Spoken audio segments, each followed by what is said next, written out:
Test one, two, test one, two, test one, two. Audio good? 30 minutes later, they cash out. And it is good. We are back with the greasy Florida man. But before we get into that, we need to what has been happening. We have the Al Jazeera live page here, and let's just take a look at it. What happened over the weekend? So Donald Trump is actually flying over to the Middle East. He's flying in the Middle East where he will address the Israeli Knesset and co-chair a summit in Egypt on the ceasefire deal between Israel and Hamas. So this was on October 13th. Hamas hands over 7 Israeli captives to the International Committee of the Red Cross, ICRC, in Gaza and is set to free 13 more as Palestinians wait for the release of nearly 2,000 from jails in Israel. US President Donald Trump, he's going declared the war in Gaza over as he flies to the Middle East. Yeah, but once again, there's no actual guarantee or anything that Israel is going to stop killing Palestinians once the hostages get released from Gaza.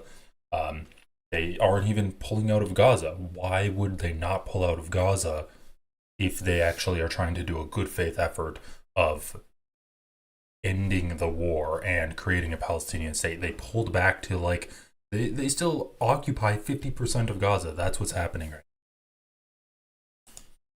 Swap of Israel captives. Palestinian prisoners leave a lot of questions. The ceremonies in Gaza and Israel marking the exchange is a significant event for thousands of people, especially the family members. He added that the latest development leaves a lot of questions and uncertainties. We do not know what will happen next. I mean, no one knows what's going to happen next. I want to bring you guys news and act like an authority on this subject, but no one knows what the fuck is happening. They're just I guess we're going to stop killing Palestinians for now and get the International Red Cross over here to pick up the hostages in Gaza and then deliver the hostages that Israel has to Gaza. Large crowds gathering in southern Gaza to meet freed prisoners. Large crowds gathering in Khan Yunis in southern Gaza, where hundreds of freed Palestinians are expected to arrive soon at Nasser Medical Complex. Once again, these are not prisoners. These are not convicted felons that Israel's releasing. They're tens of thousands of children, or not tens of thousands, but thousands of children and women that are just detained because they're Palestinian. Hamas armed wing reaffirms commitment to ceasefire agreement. Okay. We declare a commitment to the agreement reached and the timetables associated with it, as long as the occupation adheres to them. The agreement reached is a result of the steadfastness of our people and the resilience. So what do we have? The enemy failed to recover its prisoners through military pressure despite its superior intelligence and surplus force. I mean, that's true. The enemy submits and recovers its prisoners through an exchange deal, as the resistance had promised from the beginning. Hamas hands over 7 captives to Red Cross in Gaza. So they did. 1,700 Palestinians are from Gaza. 250 prisoners are prisoners serving life or long sentences. So it's 250 out of the 2,000 released are actual prisoners that have been sentenced. 135 will be deported to Gaza or exiled abroad. 100 are expected to be sent to the occupied West Bank. 15 will be released in occupied East Jerusalem. So where's Donald Trump actually going? Trump is due to land in Tel Aviv within the next hour and then meet the families of Israeli captives soon after. Dude, Trump is such a campaigner. He's even campaigning in Israel among Israelis. Democrats, take notes. He pressured Netanyahu to actually get this ceasefire deal, and then he's going there to fucking campaign. He's taking all of the credit. It's unbelievable how much this guy is constantly on. He's always campaigning. He will then deliver remarks to the Israeli Knesset at 11. He's gonna do a fucking campaign rally in Israel. Holy shit, yeah. Please, Israel, take Donald Trump for us. Take him. He's a pedophile. He'll fit right in. He's a pedophile. He's racist. He likes colonizing land so that he can create new real estate. He's perfect for Israel. Please take Trump off of our hands. Be doing the world a favor if we just put Trump in Israel. What the fuck? Let's see. Hostages. If we can find a video of the hostages being released. Live. Hostage taken by Hamas, hours away from freedom. 2 hours long by CBC.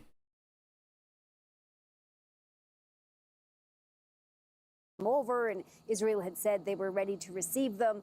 But look, I mean, this is a very kind of fluid situation. We know that the Red Cross is involved in it, and Agenda Free TV. What is this? What is this YouTube channel? That's awesome. For the Agenda Free television. Okay, do we have actual footage of the prisoner release or just people talking? To have those me too. Mostly interviews here. Rubble, dust, still no power or water or sewage. And so the joy of a ceasefire tempered by the hard reality that no one is returning to life as they knew it 2 years ago. Now, if all goes to plan in the next few hours, 20 living hostages and the remains of another 28 will be exchanged by Hamas for hundreds of Palestinian prisoners and detainees who are in Israeli jails and thousands. A pullback of Israeli forces in Gaza. Hello and welcome to the CBC Newsroom. I'm Mark Carcassol as we continue. Why'd they say hundreds? Everywhere I've seen, it's been reported that it's 2,000 Palestinian prisoners being.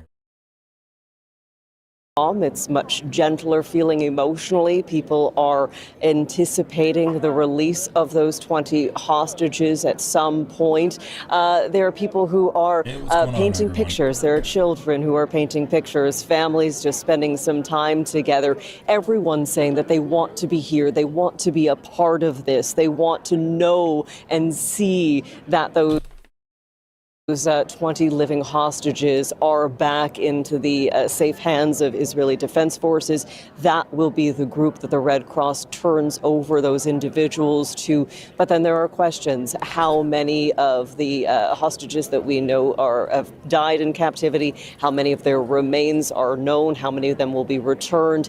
We've had 2 years of war in Gaza, and during negotiations, Hamas had told mediators that they don't know the whereabouts of all of the hostages, the remains, that they will have to work on that. So we are waiting. There are still so many unanswered questions of just what will tonight in the coming hours bring. So people are here. They are anticipating the return of those 20 living hostages. And I want to bring in a guest right now. Yahara is a 27-year-old Israeli. And you were saying that tonight for you, you don't necessarily have a smile on your face. You are anticipating the return, but you said you feel heavy. Tell me about that. Yeah, so I'm definitely happy about it. That's why I'm here so late at night. But still, I have concerns about the future of Israel. We can't deny that we had the hard time before the war. And now when the You're concerned about the future of Israel because you've tanked your reputation among the entire world? Everyone hates Israel now? Like, bro, not to express concern and have it not to be about the Palestinians is fucking wild. Yeah, Israel is a pariah state because they essentially live streamed a genocide for the entire world. And then, dressed up in suits and pretended that what they were doing was actually extremely justified. And if you don't support the genocide, not only are you barbaric, but you're actually anti-Semitic for not supporting the genocide. That has tanked the reputation for Israel, but it's also really exacerbated existing anti-Semitism. Where it's now like, oh, well, if they say that criticizing Israel is anti-Semitic, all Jews are the same. Charlie Kirk got assassinated. What does the conservative side immediately do? It must be the Jews. Candace Owens releases text where he's like, oh, Jewish donors really live up to the stereotypes. And that means that I can't support Israel anymore just because, the Jews are so bad, I can't even support Israel. Wow, the Jews are really getting bad right now. Zionism and an Israeli Jewish ethno-state is some of the biggest perpetrators of increasing anti-Semitism in this world right now. And there's a lot of anti-Semitic Zionists, and the fact that there's a Jewish ethno-state is really like a vehicle and a tool that anti-Semites will use to basically just spread hate more. A lot of people use hatred as a political tool, and that's no different than when we're talking about how Israel is being utilized to actually increase anti-Semitism. Jewish ethnostate increases anti-Semitism. That was the whole idea of the conception of Israel. We're going to make a Jewish ethnostate, and then Jewish communities in the area are going to be discriminated against, and they're going to be persecuted because we're going to like persecute other people and say that we're doing it in the name of Jewish people. And when they get persecuted, not only is that going to reinforce the idea that we need to have a Jewish ethnostate, but they're going to leave those areas and strengthen that said Jewish ethnostate. Like, Zionism is such an anti-Semitic idea. I'm gonna make a video about this, but holy shit. Yeah, so sorry, I kind of bit this girl's head off, but she's like, I'm very worried because like we need to think about the future. I'm like, okay, like building a Palestinian state. We need to think about the future of Israel. Oh, do we now? Do I think it will hold for over a month? No. I definitely do not think it will hold for over a month. So I'm definitely happy about it. That's why I'm here so late at night. But still, I have concerns about the future of Israel. We can't deny that we had the hard time before the war, and now when the war ends, still it ends with a sour taste because it had 2 years of war. It's a hard thing, and we all have friends that died at the war or at the October 7th, and now, when the hostages are coming back, it's a big relief. But still, we don't know what's going to be in the future with Gaza, with Hamas. For now, they're still here. They did. Oh, so she's sad that they didn't finish the genocide. Wow, leave it. What the fuck is this? CBC News. CBC News found someone and interviewed her. Hopefully not uncritically, but like, I'm really surprised if they push back on that. They found someone that's like mad that they didn't finish the genocide. They didn't kill enough Palestinians. That's the issue that this woman has with the future of Israel. Not even that everyone hates Israel now, which is a common talking point you hear Israelis say. Oh, everyone hates Israel now. They don't understand us. You can't speak about Israel if you're not from here. The classic Hila Klein talking point. You're not from Israel. How can you talk about it? No, not even that. Not even I worry about the future of Israel on an international scale. It's I worry about the future of Israel because there's still Palestinians living in Gaza. Holy shit, dude. So gross. So freaking gross. Didn't agree to this. And now, when the hostages are coming back, it's a big relief. But still, we don't know what's going to be in the future with Gaza, with Hamas. For now, they're still here. They didn't agree to disarm, and they didn't agree to not be an organization anymore. And that's your concern, because you're talking about phase 2 of those negotiations. The hostage return, the exchange of prisoners, that is phase 1. Phase 2 is some really difficult negotiating tactics, some negotiating points that have been stumbling blocks in previous talks. So that's the part that's making you feel, would scared be the right word. Yeah. Bro, these people that have been dominated ever since the conception of Israel, these people who are like literally just launching rockets out of their bathtub and haphazard munitions made out of fertilizer, and that have been completely destroyed. The infrastructure of Gaza is just rubble now. People are leaving. They are fleeing for shelter inside of the rubble. Like they're going from the desert into Gaza City, which is completely rubble, and they're like, "Oh well, thank you for letting us go back to this rubble to live in." It's a post-apocalyptic area. That's what Gaza is right now, and she's like, I'm scared because Hamas might still have control. They might still have power. Control over what? The biggest pile of rebar and crumbled concrete in Gaza? What are you scared they're going to have control over? This is just pure racism and hate mongering. Like, once again, hatred is a political tool. Netanyahu is relying on that tool by ginning up the fear of Palestinians, ginning up the hatred of Palestinians, ginning up the idea that, well, you need me to stay in power because I'm the only one that can protect you, and I'm going to be able to protect you by killing Palestinians. That's what these people are experiencing. Once again, like, October 7th happened in large part. I mean, I would argue that, like, inevitably there was going to be violent retaliation against this slow, systemic, grinding oppression, which is colonization. But the actual act of October 7th happened in large part because of Netanyahu, because he refused to deal with the more, like, diplomatic Palestinian Authority, and he gave money and funds and resources to Hamas because he wanted the more radical edge of the Palestinian governance to have more power. Because he, like, pulled soldiers away from Gaza in order to start colonizing the West Bank.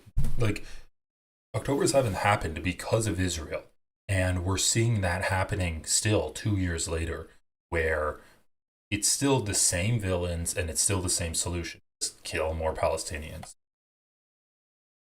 The best thing that happened, that they decided to make it with steps, and they agreed to release all of the hostages at the step one, and that's a big relief because we know we can talk about the future in Gaza when we can breathe, when we all can breathe, at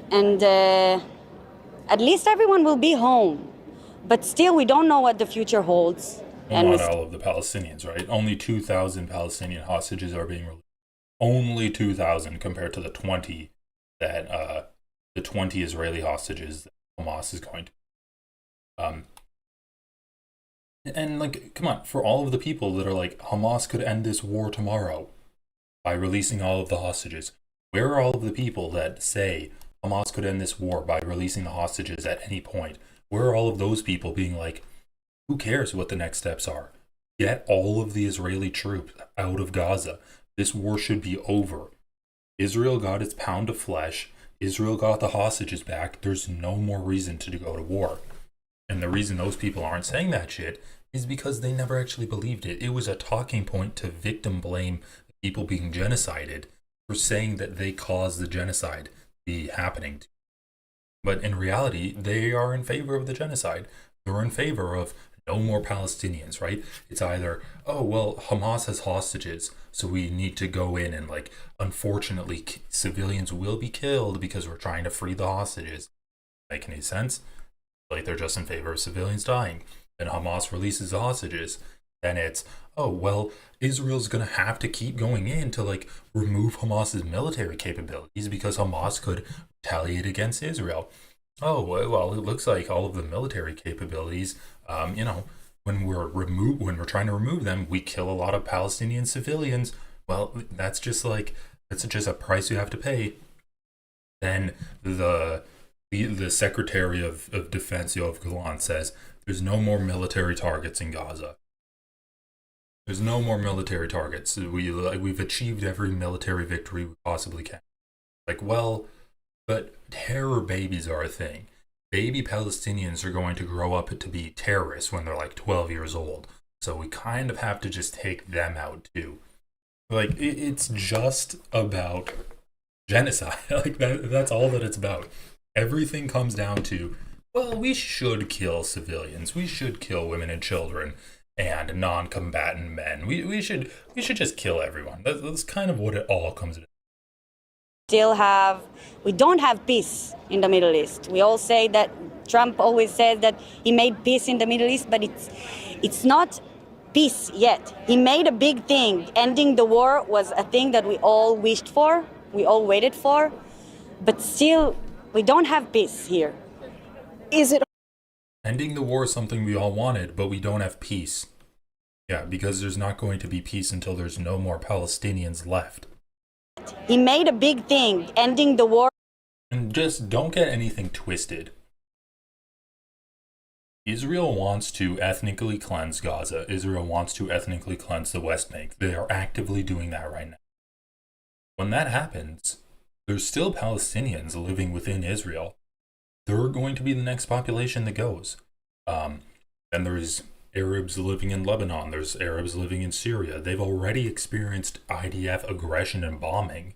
This is going to continue pretty much forever until Israel has every single country in the regions completely subjugated to its will. That is that's the whole goal of this imperialist country that really is an outpost of American and European imperialism. Was a thing that we all wished for, we all waited for, but still we don't have peace here. Is it hard to sort of balance that feeling of wanting to be happy, wanting to rejoice, wanting to celebrate, but also not knowing about the next day? What does it mean in a week? What does it mean in 2 weeks? Actually, it's not that hard because we used to it. We used to.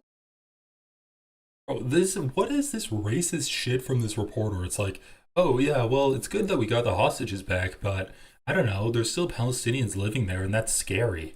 And the reporter's like, well, like, oh man, I feel for you. You must be having such a hard time going to sleep happy with those scary Palestinians just a few miles away. And she's like, well, actually, it's not that hard because I'm used to it. I'm used to living in fear of my Arab neighbors. To have those things together all the time. We have our Memorial Day of soldiers next to our Independence Day. We always celebrating the good when we had like the bad at the background, always. So we know as a country, as people, as a nation the bad at the background. To be happy when it needed and to be hopeful, but still we know that things in the reality are not that easy. You're young, you're 27. What is your hope for the future of your state? What do you, if you could sit at that table, if you could write the future, can you give me a line of what that future would be? Interesting, come on. Actually, I imagine that we will have leadership that can be the leadership of all of Israel and not divide us. Because we have an enemy. So what's the enemy? He's like, actually, I just want to go back to like an ethno-state where everyone in the ethnicity gets along. I want to have an idealistic ethno-state, you know? Because this is what racists always talk about, right? They always argue, well, ethno-states are good because there's so much discord in America. There's so much, because we have such a diverse group of people, it's actually really hard for everyone in America to get along and for the country to function smoothly. I think that like if we got rid of diversity and everyone had the same ethnicity and skin tone, the country would just be so much better. So this woman's like literally just like, I want to have an ideal ethno-state where everyone gets along. Like, obviously, ethno-states are stupid as fuck, and it's not real that just because you share a skin tone or like an ethnicity with someone, you get along with them more. Oh, God. So this reporter was like, what should we do about Palestine? And her response is, I just wish that all of the better ethnicity could get along with each other, because we really need to align against the true enemy, which are the Palestinians. Holy shit. We will have leadership. This is just a random Israeli being interviewed by CBC. That can be the leadership of all of Israel and not divide us. Because we have an enemy, we have a common enemy, and that's the only thing that makes us unite. We're really Ironically, she's accurately describing Benjamin Netanyahu's political machinations, where he's trying to unite the country by saying that, well, not unite the country, but maintain power through this fractious coalition that he managed to hobble together. through fear mongering and saying, well, we should all, my Netanyahu so bad. We should get along with each other because we have a common enemy, and that is the children of Moloch. Like, she's describing the way that fascist leaders maintain control and their excuses for having to keep power and hold on to power. So I guess the fascist ethno-state education has actually taken hold, because she's just a prime example of someone who's been brainwashed into thinking just because you were born to a certain group of people, that means you're fundamentally different from these social constructions of ethnicity. Means that you're fundamentally different from the other social construction of ethnicity because of the border because of like the certain side of the border that you were born on or that you live on. I mean, yeah, this is just we're just seeing what an education in a fascist country looks like here.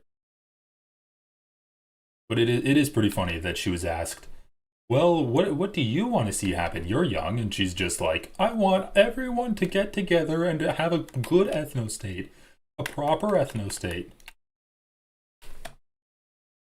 Voted, divided. We're really divided. Goddamn, Grace. Goddamn. My Obama, was it that bad? You're making me feel bad. I have to work on it now. Before the war, and when the war started, we all came together. But just because we had a common enemy. So what will happen when we don't have? We need to work inside now. Come together, work together, stay together, and not go back into those camps of what should happen, what do we do, and sort of keep with the united front. Yeah, people have a short memory, and I'm really afraid that people, like in half a year from now, they just forget how united we were. And there's an election coming up at the next year, and I'm honestly afraid of that. Well, I know that you're involved. I know that you're going to stay involved, and that your friends and family are here. And I appreciate you coming and sharing your. That was this reporter insisting on whitewashing everything that this person had to say is kind of crazy. She's like, I loved it when we all came together in order to kill the dirty Palestinians. That was awesome. And I don't want people to forget that feeling. And yeah, like I just hope people don't forget that we have a common enemy. Like, she literally said that. I just want us to live together so we don't forget that we have a common enemy that we need to exterminate. And I'm very scared that there's still Palestinians alive. Like, bro, they interviewed one fucking Israeli, and it's just the most bloodthirsty shit you can imagine. Oh yeah, we all need to get together because, like, we're the superior race, they're the inferior people. Who's this? Is this like another journalist? Is here tonight, and one of the reasons that I wanted to chat with you is because you have such a big smile on your face. Yeah. Tell me, first of all, about that smile, about how you're feeling this evening. So I think I'm reflecting the feelings of a lot of people in Israel right now. We are really excited to see all the hostages back at home.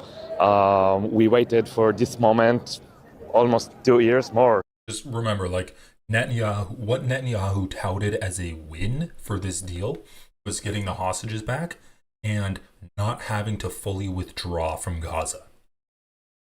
That's what he considers a win. So he's getting what he wants, right? Is getting the hostages returned, and he's not fully withdrawing his troops. He's still occupying 50% of Gaza. And so if they will stop killing Palestinians for like a week or two, that's going to be a deal that he thinks will satisfy all of the different factors in his government.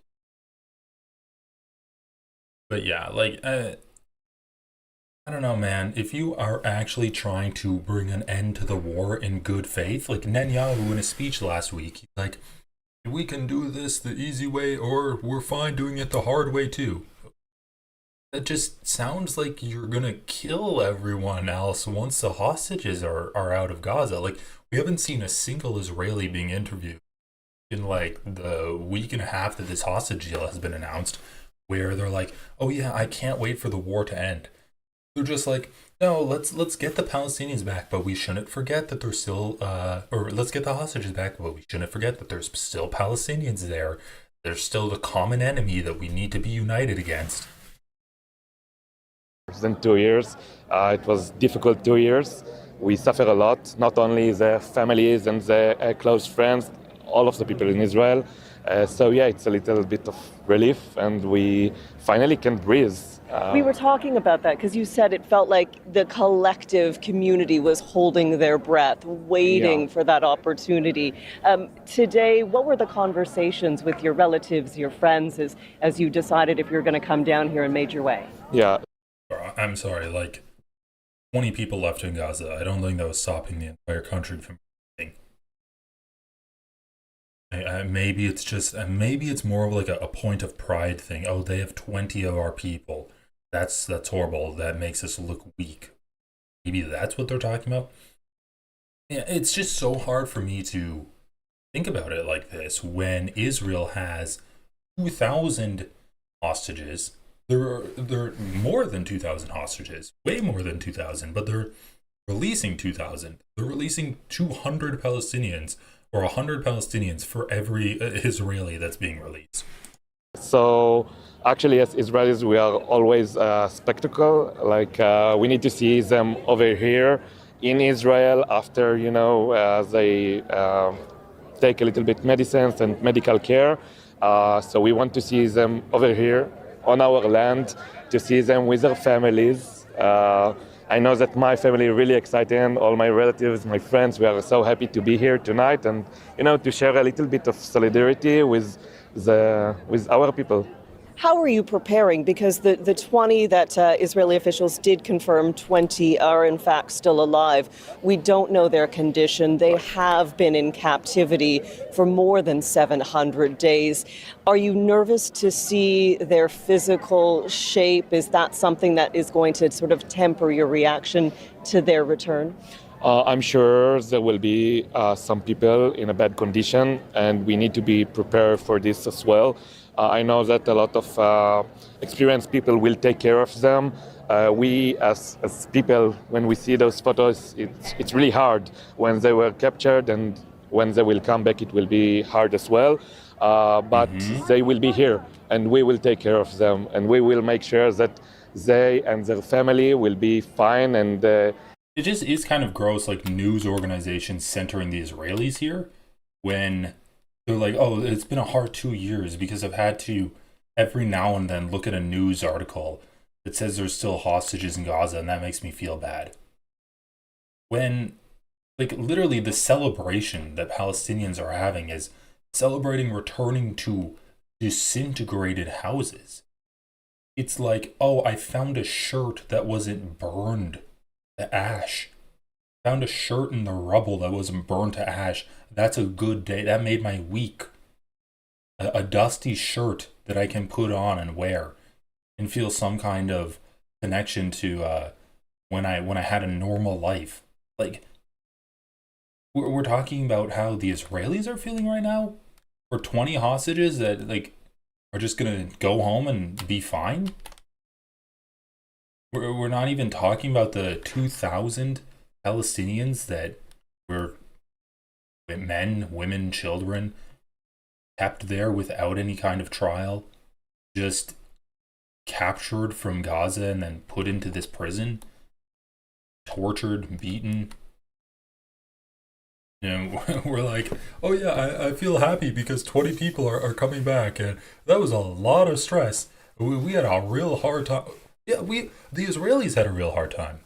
Because the Israelis had a real hard time in those 2 years. Yeah, good thing we have CBC documenting the hard time the Israelis had in the 2 years of genocide they were doing. We'll start a new life after all the horrors that they will suffer during the last 2 years. Last night, Hostages Square and the streets around were just packed full. Yeah. There was such a big celebration. Speeches from U.S. Special Envoy Steve Witkoff, the president of the... Okay, so I'm going to pause this real quick. So what I've been doing is trying to grind my faith. I just reached the level that I wanted to, because then what I can do is equip a cool, badass weapon. Wait, what the heck? I can't equip this yet? What? Oh my god, I was so excited for it. Wait, why can't I use it? What are the attributes?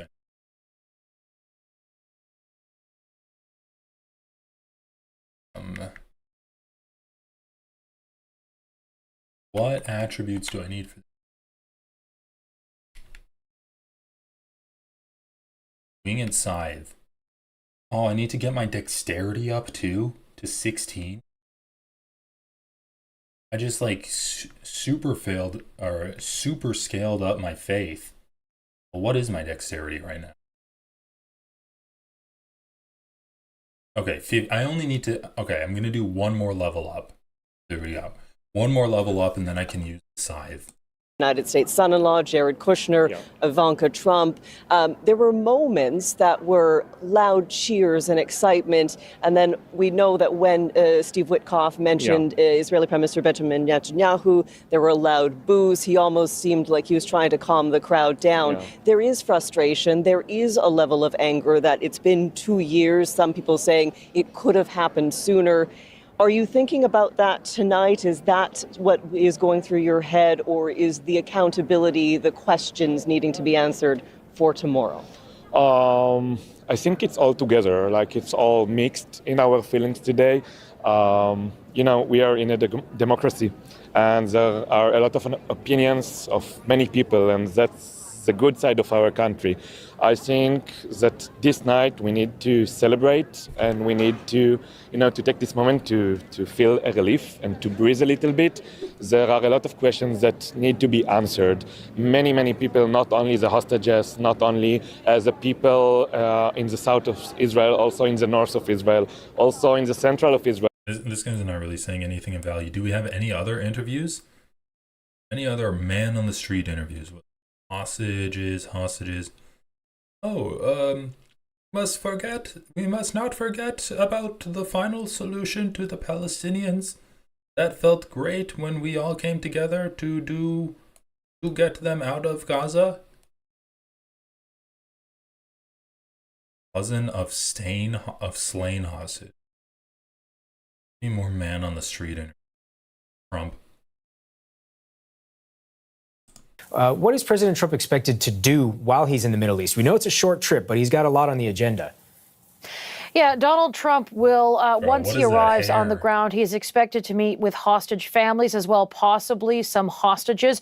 We're still waiting for some clarity from the White House whether, in fact, some of those hostages might have been people who are recently released. However, we don't know that just yet. And given concern for the health and condition they may be in, it's unclear if that's something that can happen. But he will be speaking with hostage families. Trump has hosted hostage families a number of times in the White House as he's continued to push to try and bring the hostages home. This is something that he has been consistently pushing for since he returned to office back in January. Donald Trump spoke with reporters before he stepped on board Air Force One, sort of setting the tone and expectation as he heads out for this trip. So this is going to be a very special time, and I guess if you read your own papers and your own networks, everybody's very excited about this moment in time. So I'll see you on the plane. I think you're traveling with us, but this is a very special event. They had 500,000 people yesterday and today in Israel, and also the Muslim and Arab countries are all cheering. Everybody's cheering at one time. That's never happened before. Usually if you have one cheering, the other isn't. The other is the opposite. This is the first time everybody is amazed and they're thrilled, and it's an honor to be involved. And we're going to have an amazing time, and it's going to be something that's never happened before. So I'll see you on the plane, and we're going to. It literally happened this year when you had them do a fucking hostage deal. This year it happened. What are you talking about?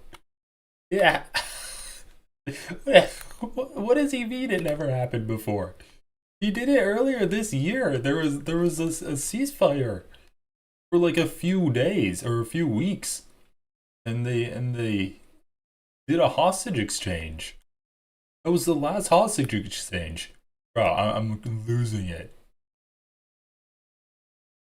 Why does he look like he does the chrome spray paint from Mad Max?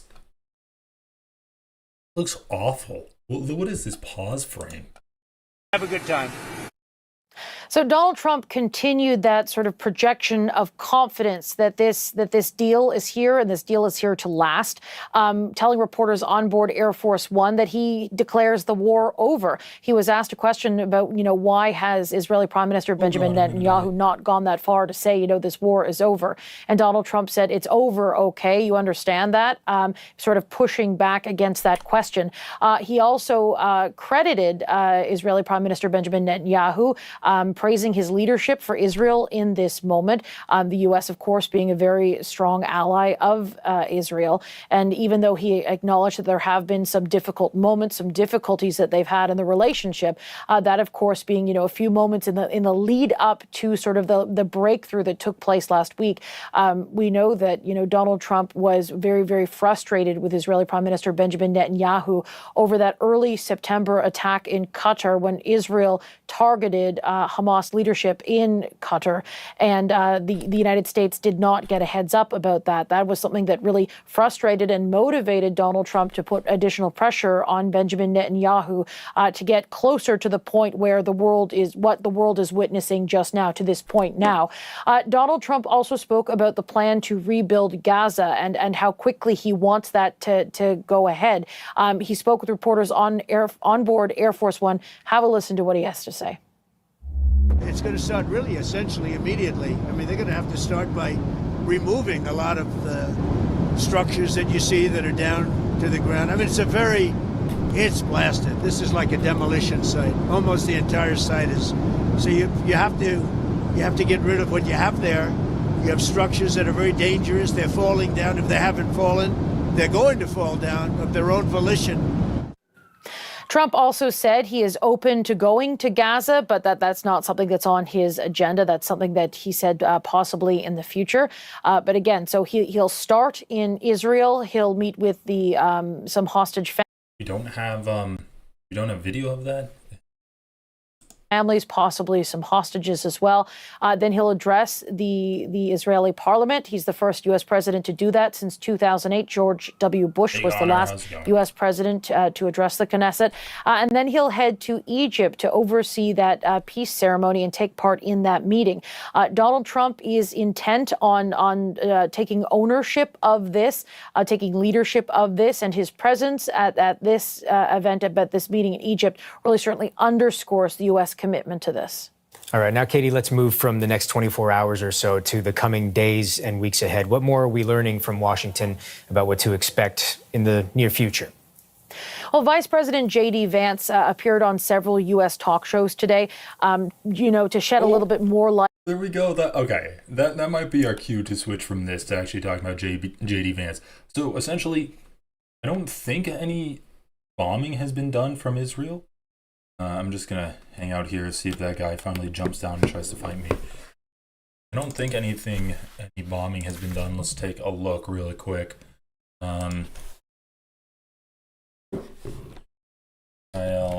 Ceasefire.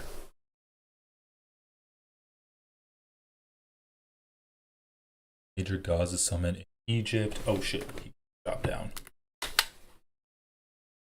There we go. 6 hours ago. What to know about Israel and Gaza? Anticipation built across Israel, the Gaza Strip, and West Bank. Ceasefire between Israel and Hamas held before a critical day for all sides in the region. 48 hostages for the Palestinian prisoners. 737 days since hostages taken. Israel has planned on taking the hostages to centers around Israel, but the Red Cross have ambulances ready in case the hostage needs immediate care. Palestinian prisoners slated for release. Okay, so yeah, no one's been killed yet. So like, just any day where a Palestinian isn't bombed is a great day. So like, let's not get it wrong. Even though this is kind of a scam end of the war, it still is a ceasefire, which is a good thing. But the only thing stopping Israel from finishing the genocide is going to be Donald Trump, and I do not have a lot of faith in that. Suffice to say, all up there. This is what I wanted to talk about a little bit, but we can do the whole thing. But this is how it ends. This is how the interview ends. We're gonna start off doing like a flash cut. So we're gonna start off with the end and then go back to the beginning. So are Hamas going to be assassinated as soon as they sign? I don't think they're going to be assassinated. Israel. That's not really what Israel usually does. They do execute. Israel does judicially assassinate or extrajudicially assassinate negotiators. They've done that before. But I don't think like they're going to kill the people in the same room. They might kill them like a few weeks later with a drone strike. But so this is how the J.D. Vance interview with George Stephanopoulos ended. Media reports that Tom Homan accepted a bribe. There's no evidence of that. And here's George. Is aid going in? Aid is going in. Israel's allowed more aid to come into Gaza. So I think, maybe it hasn't gone in yet. Preparations to begin to ramp up in aid in Gaza ceasefire. Preparations were underway Sunday for a ramp up of aid entering the war. I guess we'll see tomorrow. The Gaza Humanitarian Foundation. No one knows anything that's going on.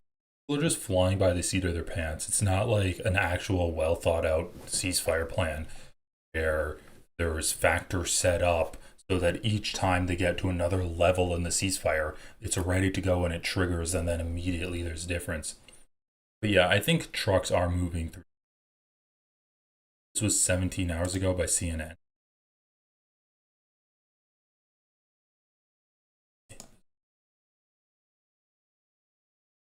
Isn't so zoom.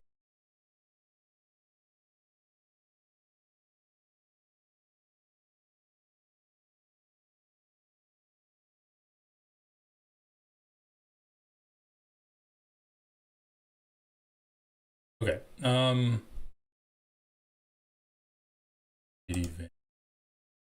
Why fewer and fewer people watch your program and why you're.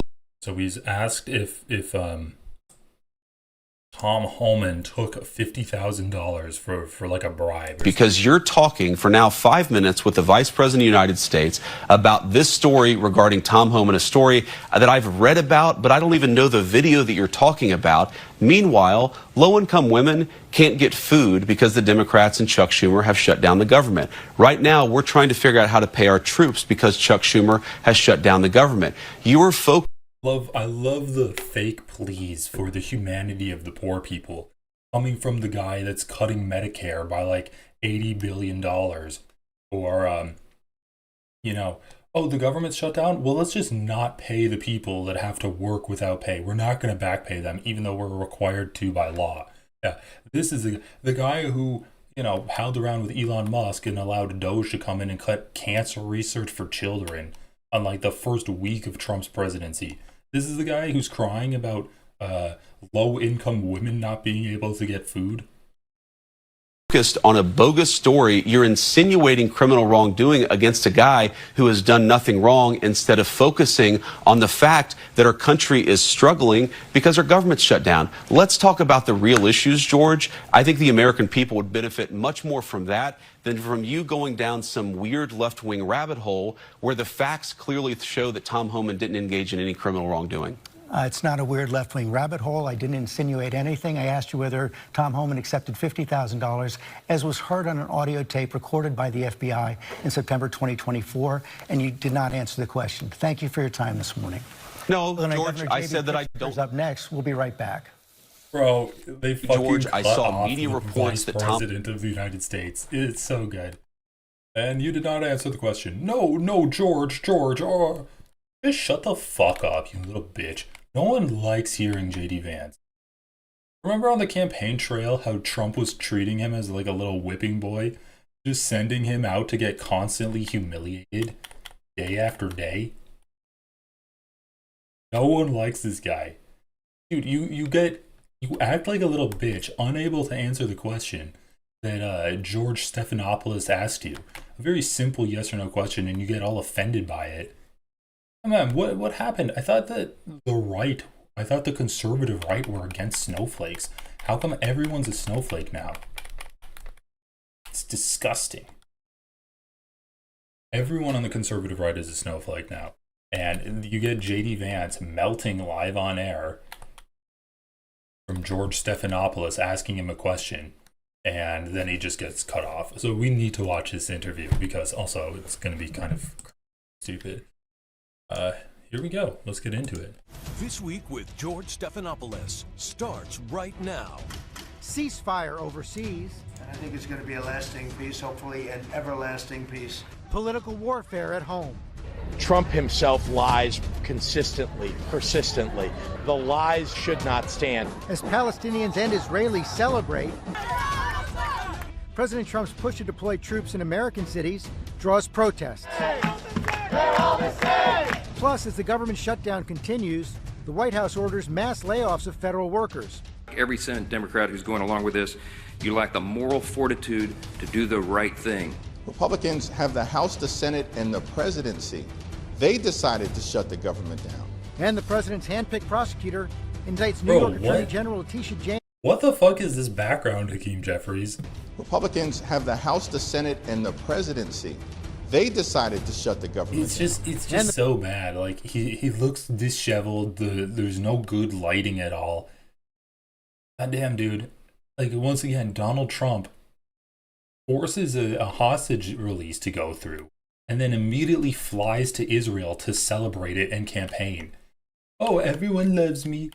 Hear that? Hear that, JD?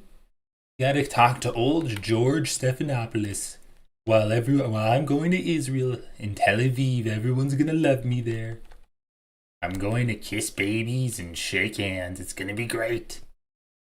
Enjoy your bullshit interview, JD. JD, stop embarrassing me, JD. It's really annoying. You fucking suck.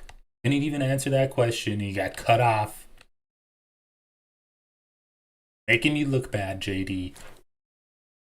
Then you have Hakeem Jeffries just having left the bathroom, looking all sweaty with like toilet paper stuck to his shoe, and he's like, this was the Republicans that did the shutdown. Who's going along with this, you lack the moral fortitude to do the right thing.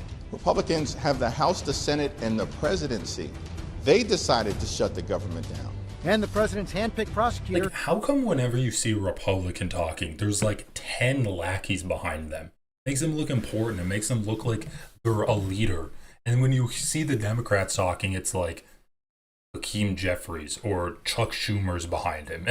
Like, did Hakeem Jeffries just like wander out there and he did not realize that it was going to be a media opportunity for him to speak on things? Indicts New York Attorney General Letitia James over the objections of previous prosecutors. This is nothing more than a continuation of the president's desperate weaponization of our justice system. This morning, Ian Pannell is live in Israel. Pierre Thomas reports on Trump's retribution campaign. Vice President J.D. Vance and Illinois Governor J.B. Pritzker. How long is this intro? Here Jesus live, Christ. Plus analysis from our Powerhouse Roundtable. Bro, Plus analysis from your Powerhouse Roundtable? You have Chris Christie? That's your Powerhouse Roundtable? Okay, that's being generous. George Stephanopoulos is nothing but not generous. Let it be known that George Stephanopoulos is a generous man. Our Powerhouse Roundtable. From ABC News, it's This Week. Here now, George Stephanopoulos. Good morning and welcome to This Week, a week of stark contrasts. As the president pushed for peace between adversaries overseas, he pushed for prosecutions of political enemies here at home. As he ordered American troops to the Mideast as peacekeepers, deportation forces in the Midwest are being described by critics as stormtroopers.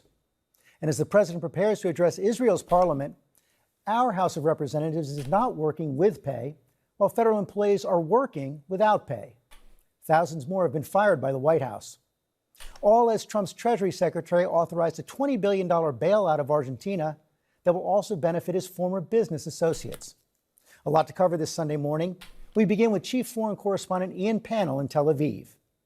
This week, after 2 bloody years, the guns finally fall silent in Gaza. A ceasefire between Israel and Hamas. And in the next 24 hours, the expected return of all remaining hostages.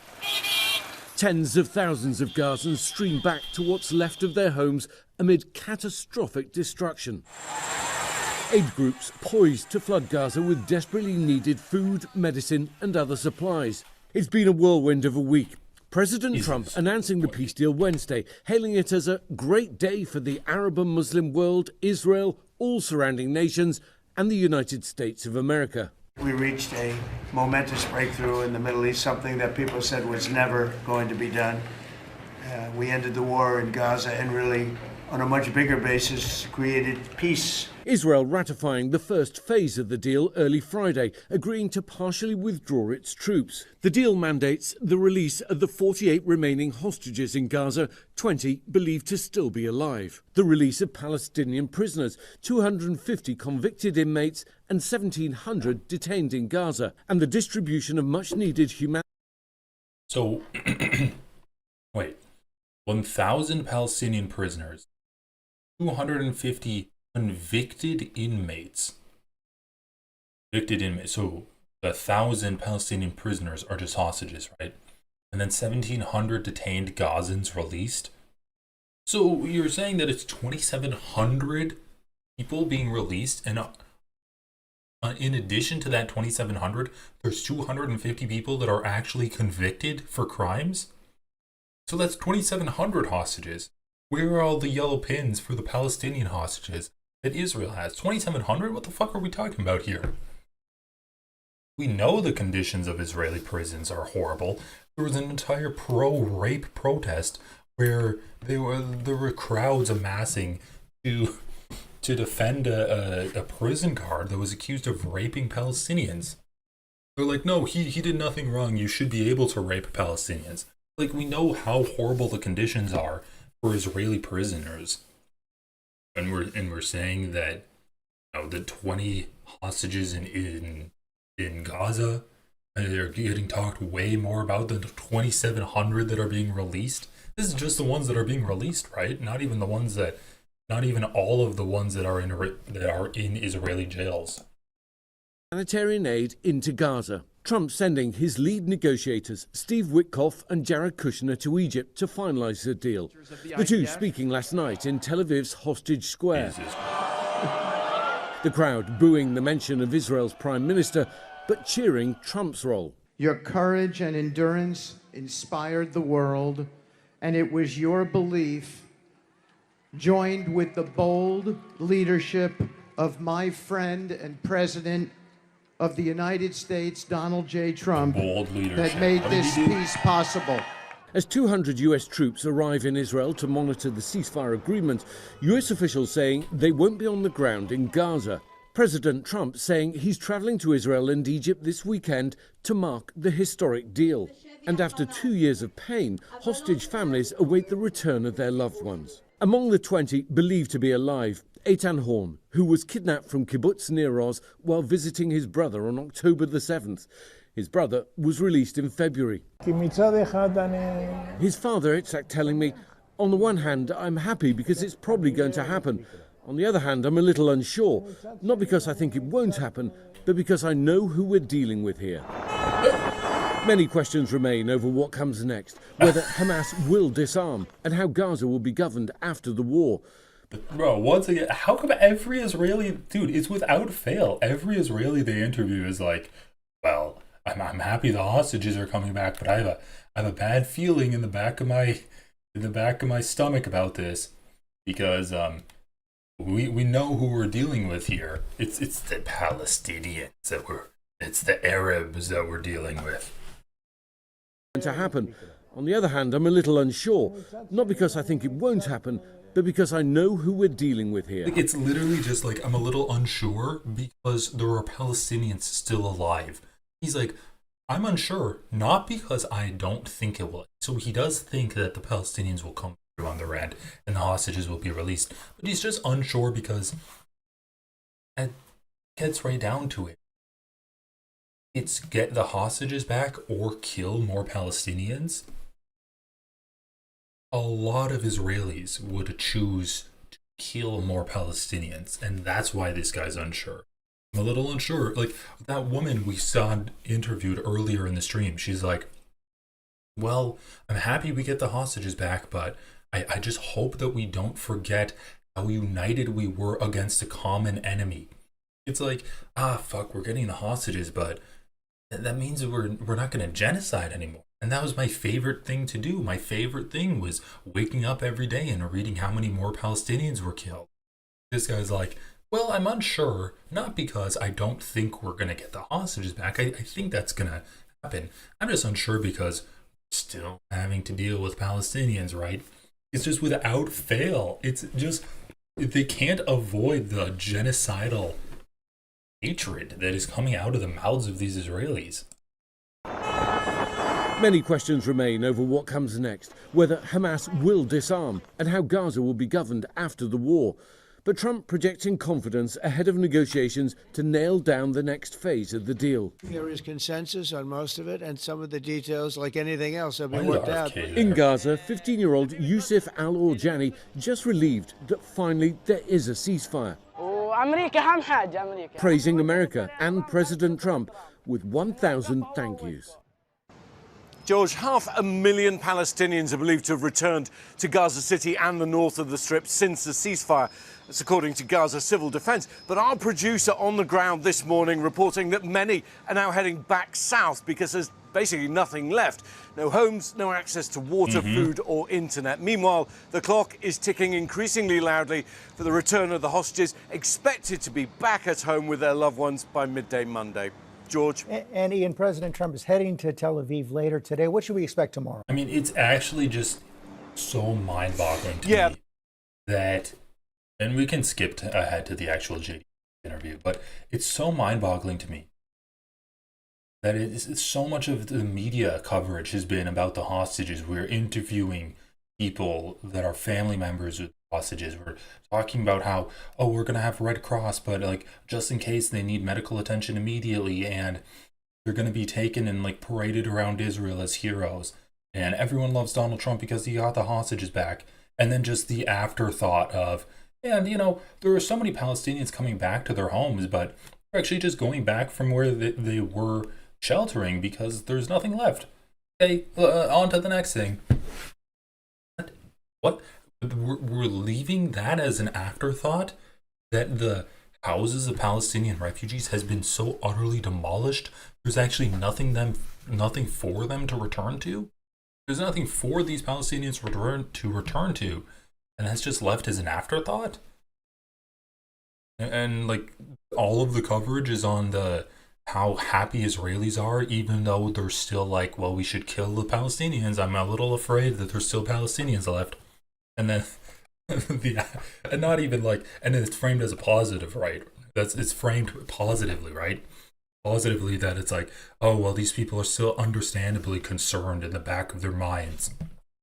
They have these nagging thoughts that they're still Palestinians. That's like the trauma that they've gone through over the 2 years of genocide. And then it's like, and here's a happy Palestinian boy where he says, praise Donald Trump and praise America. But he doesn't have a house to return to, so he's just going to go back to the refugee camp in the middle of the desert that he's been living in for the past 16 months. That's great. Oh my God. Wow. I saw them literally preparing buildings while preparing to hand these sausages over. I get why they're doing this, but it's a mistake. Meanwhile, Israel has sustained no damage. Yeah, I mean, they're just like being hopeful. They're being hopeful that they're going to be able to live. They're going to be allowed to live by Israel. And I don't know, like people joke about it that, oh, if the Palestinians say we're going to build like a Trump hotel or whatever, or a Trump tower, we're going to name our capital the Trump House, then Donald Trump's going to have a vested interest in it not being bombed. But honestly, the only thing right now that's going to let Palestinians like live a good life is Donald Trump's whims. So as much as people joke about, oh, we're going to build Trump Tower 2.0 in Palestine, it's like just a sad reflection of our reality that might actually be needed for Palestinians to not get completely ethnically cleansed out of Gaza. So yeah, it's sad, man. It's really fucked up. That's right. According to the Prime Minister's office, he's actually going to meet with the families of the hostages on Monday. He's also going to speak at the Knesset, the Israeli parliament. Think of this, if you like, as a victory lap. But then, interestingly, he's also going to Egypt for what's being touted as a peace summit with the leaders of more than 20 countries. The gathering's kind of aiming to mark the end of the war in Gaza or reinforce it, enhance efforts to achieve peace and stability in the Middle East. Remember, for President Trump, this was never just about Gaza. This was about a much bigger deal, a much bigger vision to enhance the Abraham Accords, establish normalization between Israel and other countries, and at the same time do business. George? And panel, thanks. Now to President Trump's retribution campaign here at home with the indictment of New York Attorney General Letitia James this week on charges that have been rejected by previous prosecutors. Chief Justice Correspondent Pierre Thomas has the story. I am your retribution. It was the calling card of Donald Trump's 2024 campaign, retribution, as he fended off 4 different indictments and promised to dismantle what he insisted was a 2-tier justice system weaponized against him. He also claimed law and order was absent across the country and vowed to bring it back. Nearly 9 months into his second stint in the White House, President Trump has been pushing critical agencies. I mean, I do at least appreciate ABC for correctly calling what Donald Trump is doing just like retribution. I didn't know that Trump himself said, I am your retribution. This is your retribution. I don't know, he fucking said that himself, but at least they're doing the decency of repeating it and quoting him. But I'm actually going to fly here.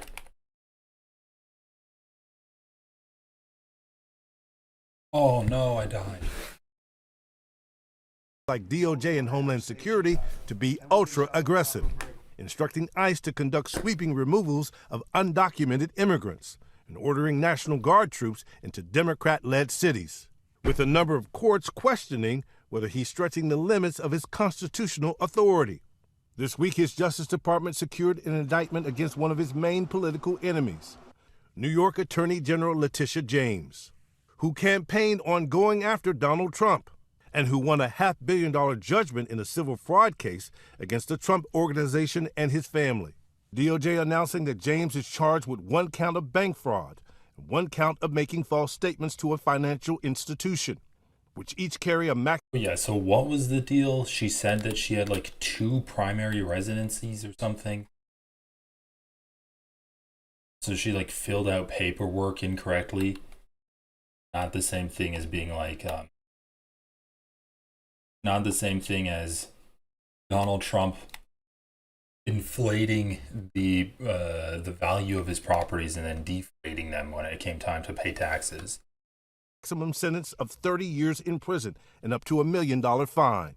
Prosecutors allege that James misled a bank in order to get a more favorable term on a mortgage loan, specifically claiming that the property was going to be a secondary residence, when according to prosecutors, it was going to be rented for profit.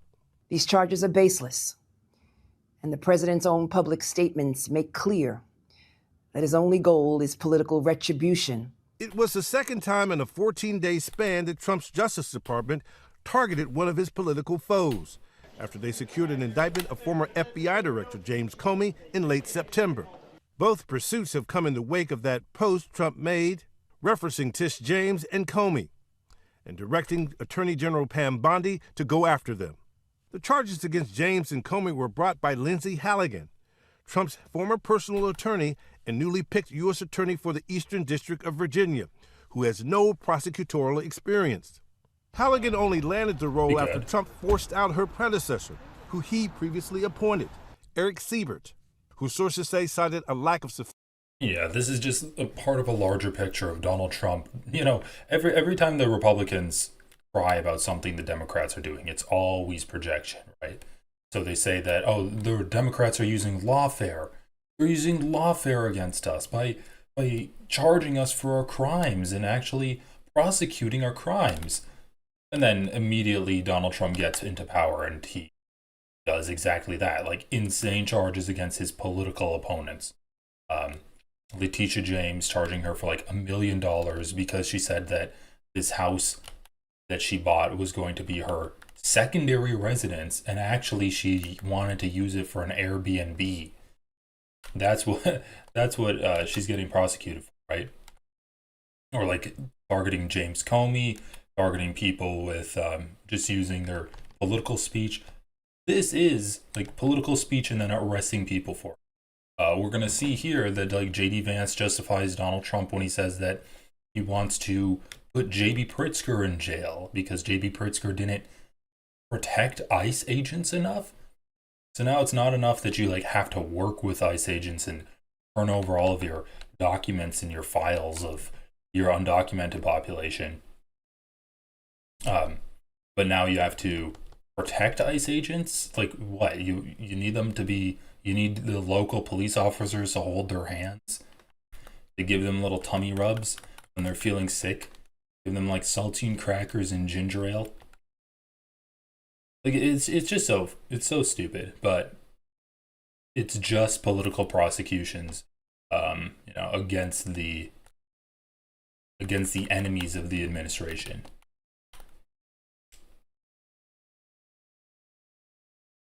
All right, there.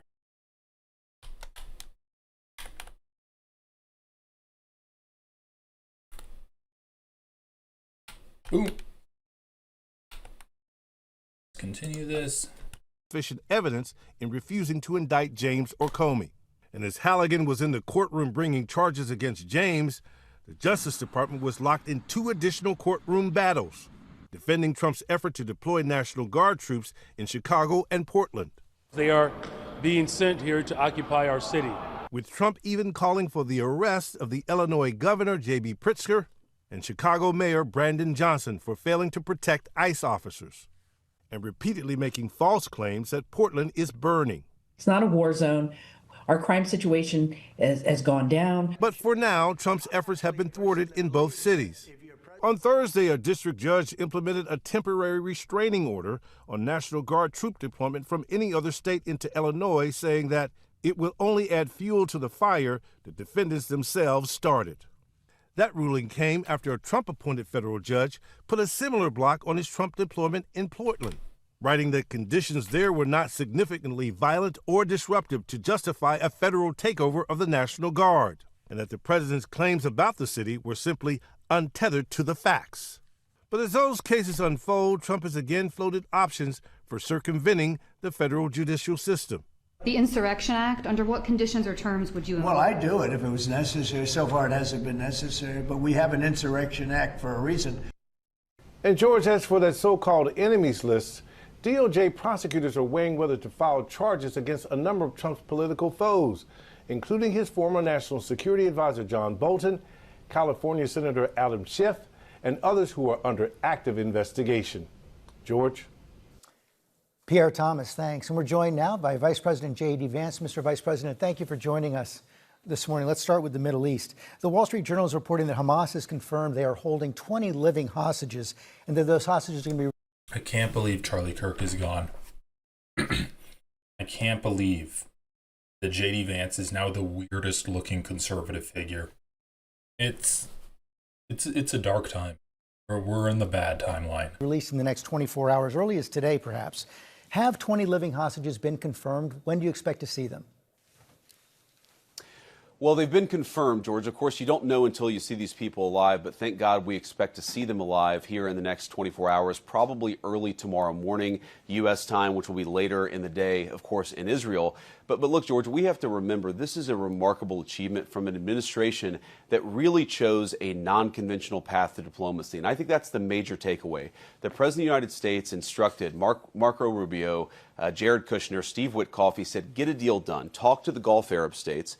Talk to Israel, find where there's common ground here, and actually let's go and find a way to get it done. And because of that, we are on the cusp of true peace in the Middle East, really for the first time in my lifetime. Certainly, these 20 hostages are going to come home to their families. And he's not even necessarily wrong about that. The Trump administration directly negotiated with Hamas, which is something the Biden administration do.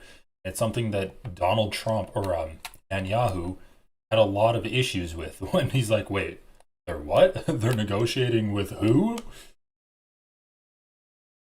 So, like, yeah, he's not even wrong about that. And it's crazy how their foreign policy is actually way more effective than the foreign policy of the Democrats when it comes to Israel and Palestine. Because Trump actually did pressure Netanyahu to get a hostage done and a ceasefire deal done. And now he's done that twice in the span of a year. So, like, I'm not saying that Trump is a good guy or anything, or more moral than Joe Biden, but he does know how to apply pressure to Netanyahu now. And yeah, he's just like he's being more active in foreign policy. He's being a more active participant in foreign policy, which is kind of his natural state as a bully. And it's just something Joe Biden couldn't do. It's something that Joe Biden could not bring himself to do at all. Especially when it came to Israel, because he was operating under the assumption that Israel was a necessary spot for Jewish people to be safe and live happy, fulfilling, self-determination lives. And like, he's an ideological Zionist. Donald Trump is not. I think that's a big difference in the outcome of their foreign policy. Please, George, I think this is a great moment for our country. Our country should be proud of our diplomats who made this happen. It's really a great moment for the world, too, which is why the president's going to go over there and celebrate with these hostages. But it's a great thing, and I'm very excited about it. Bro, he's going to celebrate with the hostages. That's a wild thing to say. Just Donald Trump at the fucking club in Tel Aviv listening to EDM music. With the release hostages doing a photo op. Dude, Trump is just the most unintentionally funny president. Like, doing a photo op with a bunch of protesters, telling the military to shoot the protesters in the leg so he can cross the street and hold a Bible up upside down at a church for no reason. Now he's like going to Tel Aviv so he can do a photo op with the fucking hostages. It's just a endless source of comedy. Donald Trump just complete lack of humanity and desperate hunger for attention. It is a good recipe for funny comedy.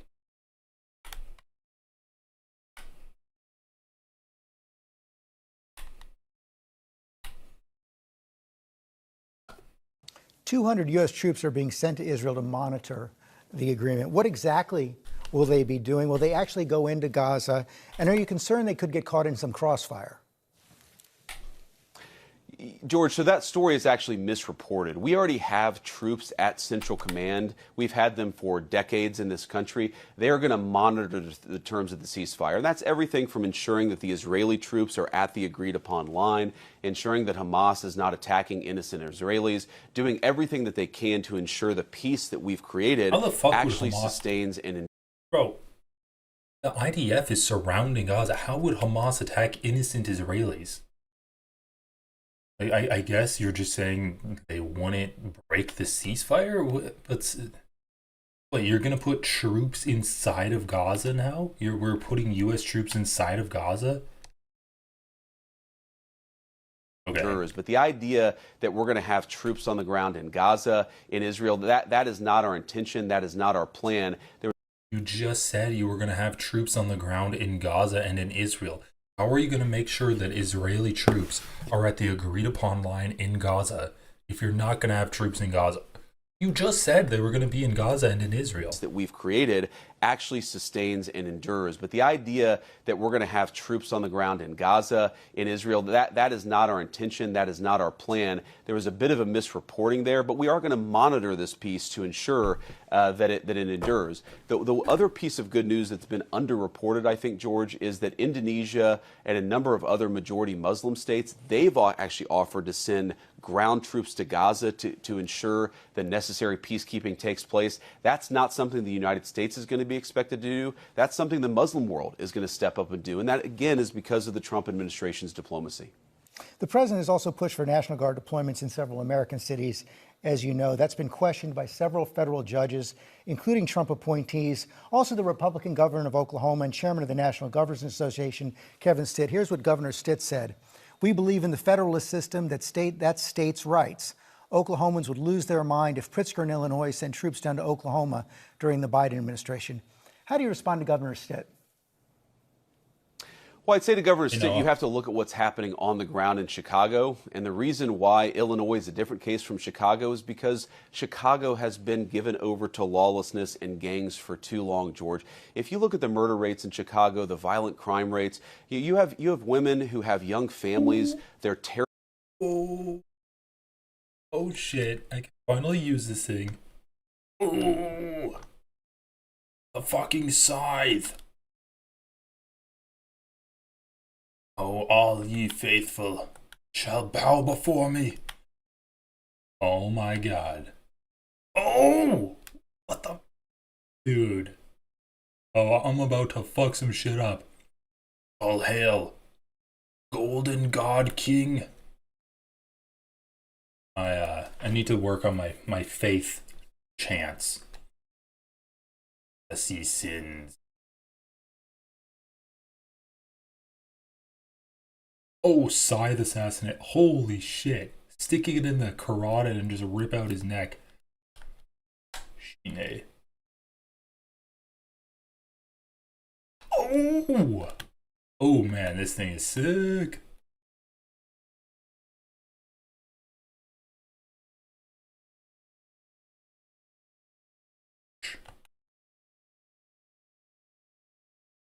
All right. We'll go back to JD Vance, but I think he approves of my build. Yeah, I'm going all faith, just like him. That was his politics build. All faith. All faith and just cozying up to big money. God damn, this thing.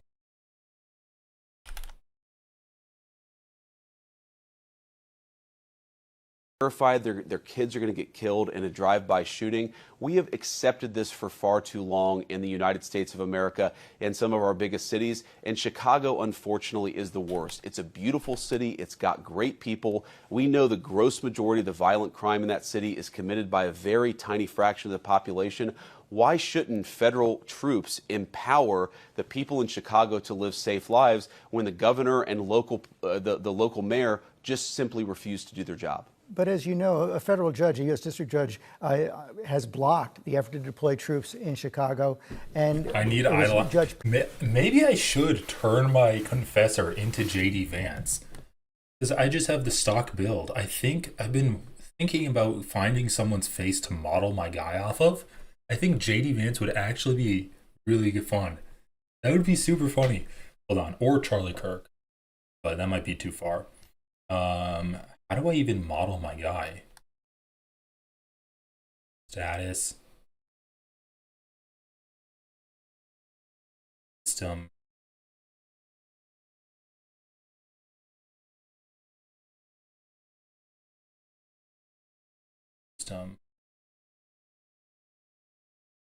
Quit game. If Peter Thiel dies, would that make JD Vance the new CEO of NAFTA?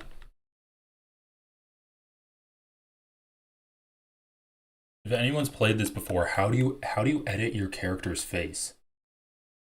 Do I have to quit the game?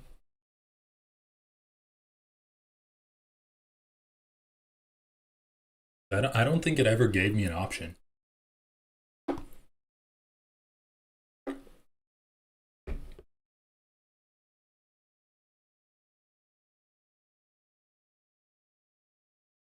Have any color block baby core hoodies on there?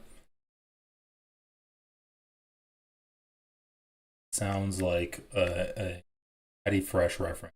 Load game, new game, login system. Continue. Oh, round table and hug room.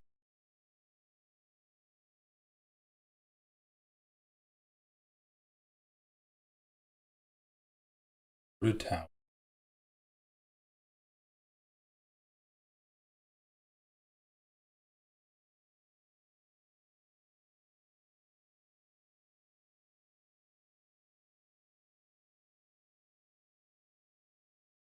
Oh, in the corner.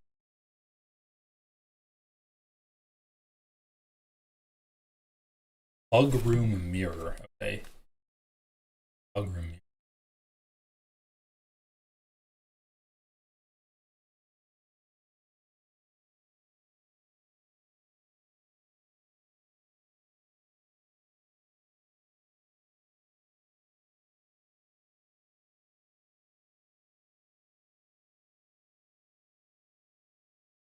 All right. Well, we'll play the interview while I'm looking for it.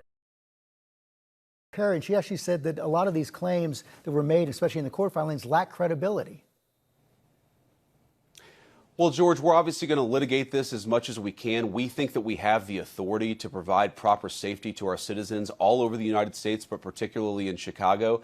But I think for any federal judge or anybody else to look at this situation and say, is it tolerable? And I think the obvious answer, George, is no. The president looks at this situation. He sees the fact that you have multiple people dying of murders every weekend in the city of Chicago, and he says this is intolerable. And it's not just the people who live in Chicago, it's the law enforcement in Chicago, federal, state, and local, who are trying to keep us safe. George, you've seen ICE agents being teed off on in suburban Chicago and in places all over the state. Bro, JD, why you gotta treat him like that? Being teed off on. You see ICE agents just absolutely humiliated, ridiculed. I saw a guy on my Instagram feed getting pantsed. These people, they're just getting absolutely clowned on. Why do you make it sound like they're the punchline in a Looney Tunes cartoon, bro? Of Illinois and other places too. You see 1,000% increase in violence against our ICE agents. They're being assaulted, they're being beaten, they're being shot at. I think all Americans, Democrat or Republican, we look at this scenario, we say, this is not acceptable. We want people to be safe. We want our law enforcement officials to be empowered to keep us safe. We can do this, and that's exactly what the Trump administration has committed to doing. Governor Pritzker is our next guest. President Trump has said that he should be in jail. Do you think Governor Pritzker has committed a crime? Well, I think Governor Pritzker has certainly failed to keep the people of Illinois safe. And it's interesting to me, you know, Governor Pritzker will talk a lot, I'm sure, about how bad Donald Trump is, about how bad I am, and about how bad the administration is. He is the governor of a state that where its biggest city has murder rates that rival the most violent places in the third world, George. Why is he so mad at Donald Trump for trying to keep Chicagoans safe? He should be mad at the criminals that he has failed to keep at bay. We're trying to help him, and we're trying to help the residents of his biggest city. I wish that he would let us, because he certainly isn't doing the job himself. He should be mad at the criminals that are making his city unsafe. Yeah. You shouldn't be mad at us for, you know, sending in violent thugs to actually beat the shit out of people. But be mad at the criminal. Just be mad at the criminals. I asked if you agree with President Trump that Governor Pritzker has committed a crime. Well, I think that Governor Pritzker has allowed a lot of people to be killed in the city of Chicago and elsewhere, George. I think that it's disgraceful, and I think that he absolutely should suffer some consequences for the fact that there are thousands of innocent Chicagoans who are dead because he failed to do his job. It's really a yes or no question. Do you believe he's committed So yeah, he's responsible for the deaths of everyone in Chicago. JB Pritzker is responsible for the deaths of everyone in Chicago. Would suffer some consequences for the fact that there are thousands of innocent Chicagoans who are dead because he failed to do his job. It's really a yes or no question. Do you believe he's committed a crime? George, you're going to keep on asking this question. I'm going to keep on telling you that Governor Pritzker has failed to do his job. He should suffer some consequences. Whether he's violated a crime, ultimately, I would leave to the courts, but I certainly think that he has violated his fundamental oath of office. That seems pretty criminal to me. I'd leave it to a judge and jury to decide whether he's actually violated the crime. Yeah, but you need to bring charges against it. Of course, we're leaving it to a judge and jury to see if he's convicted or not. Are you going to charge him for the deaths of Chicagoans? Okay, this is as good of image as any to pause.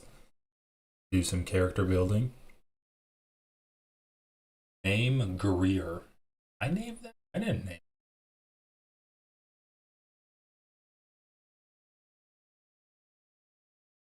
A shut capitalize.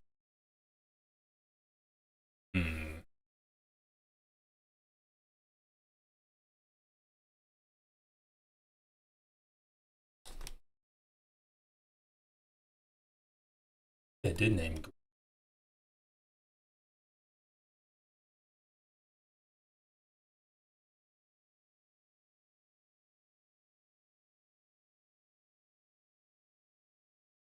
You know what? Here, this is.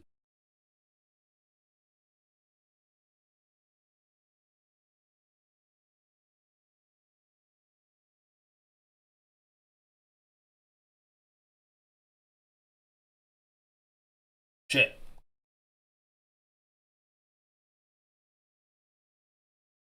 Okay.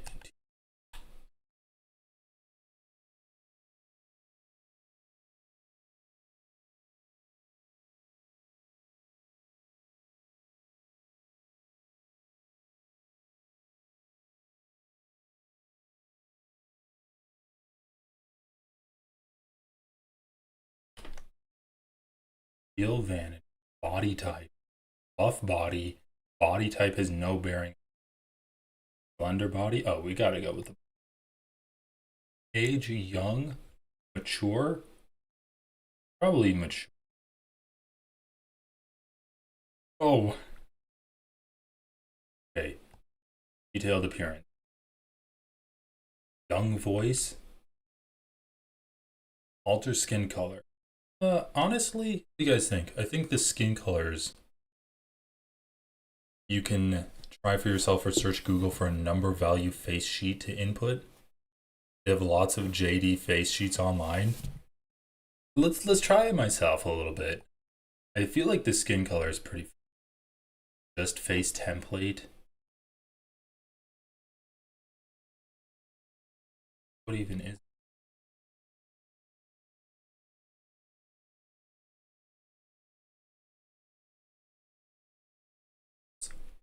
Apparent age.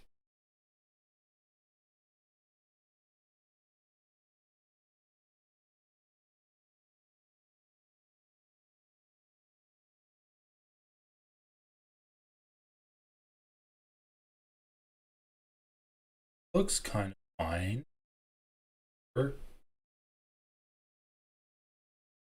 Facial aesthetic.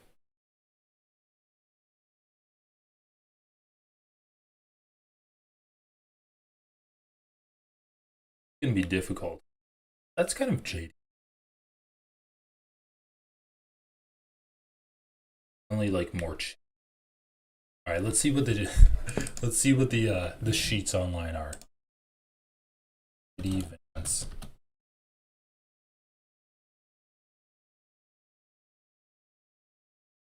Value.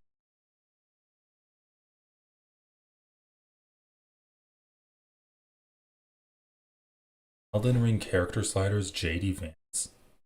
Doesn't even look like him though.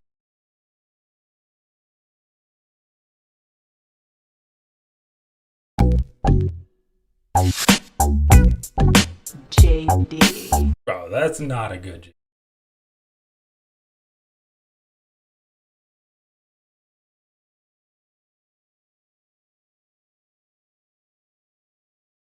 Soulsborne character slot.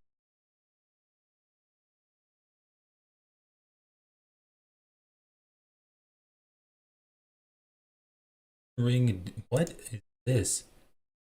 Elden Ring DLC streamer who's beating Shadow of the Erdtree with mind control? What the fuck is... What does JD Vance have anything to do with it?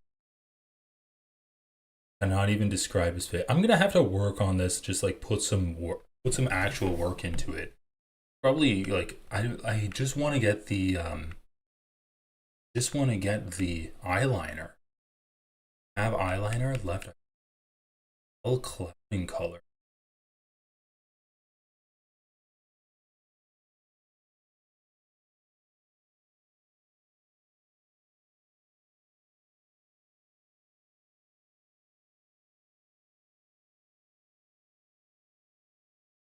Let's do that.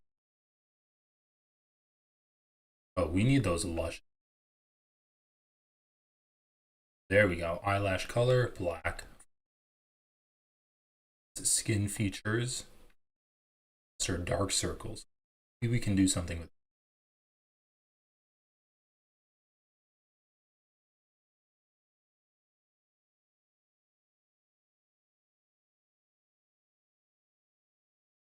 Got that good smoldering look. Beard. Similar face, cosmetic skin feature.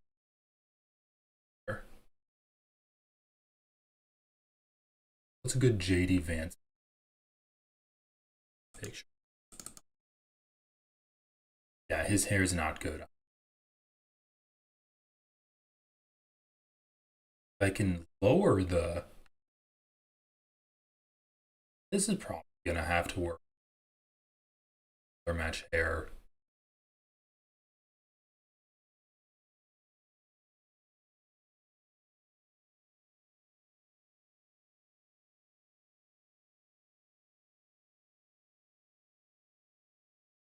Kind of balding. If we went off of his high school images, it'd be this. I kind of like the emo. Kind of like the emo JD Vance though. That's pretty funny. You can find some different ones.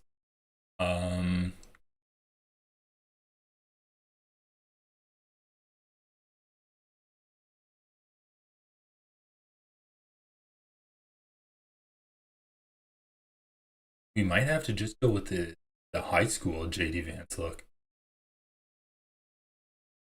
You're not gonna... Be kind of like that. Maybe this though, right?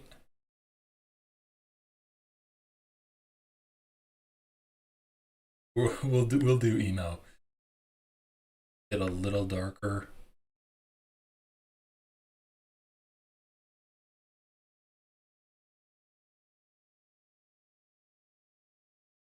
Kind of like...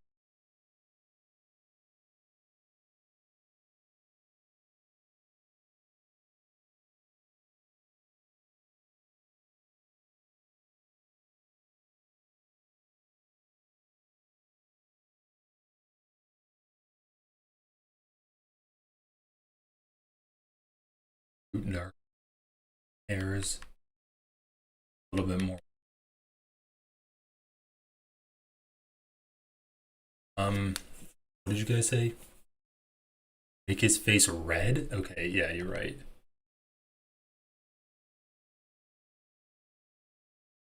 Splotchy. Splotchy. Oh, I'm always uncomfortable.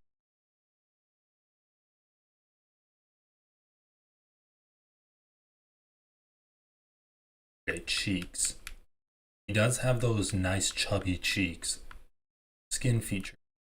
Eyebrows. Hair, face structure. Facial balance. Forehead glabella. His nose. Cheeks. You have to give him fatter lips too. Depth cheek version. There we go.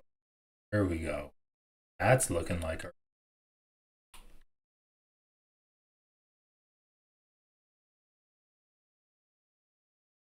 protrusion.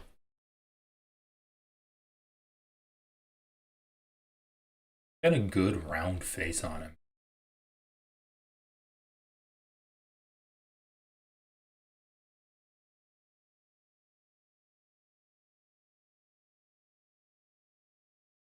Still low, like this guy we have, his chin is too. Okay. Now we're getting there a little bit. The hair is just so bad though.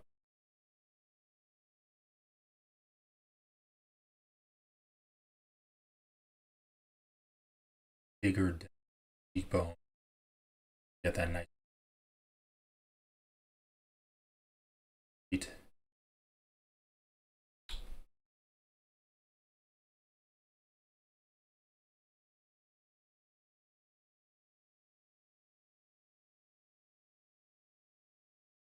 Lips. What do we for lips? Mouth expression.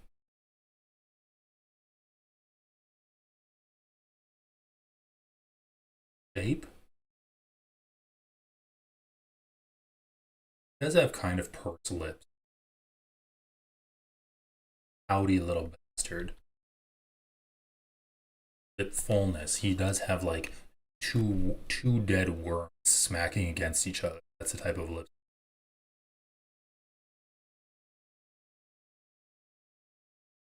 Hey. Yeah, you're kind of getting that creepy looking smile. Protrusion, they don't protrude them. Back a little. Okay, this is getting way too creepy.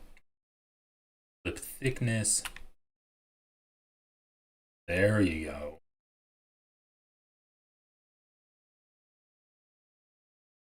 There we go.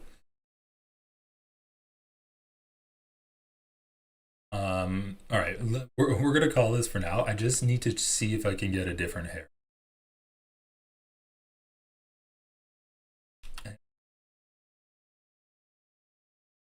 That one, that's kind of his hair.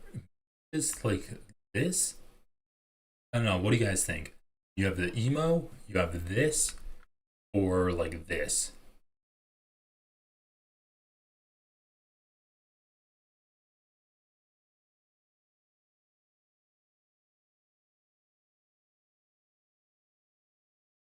South Park's canonically accurate description of him. I think I'm gonna go with this because you can kind of see like. I think this is gonna be good. Okay. All right, we're gonna call it good there. We can definitely do better with like making his face a little bit fatter, but this is gonna be good. This is gonna be good. Changes and stop. Okay, finish the cosmetics.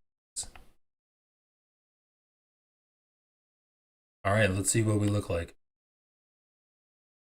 Oh my god, that's so creepy. Oh, sorry. My guy was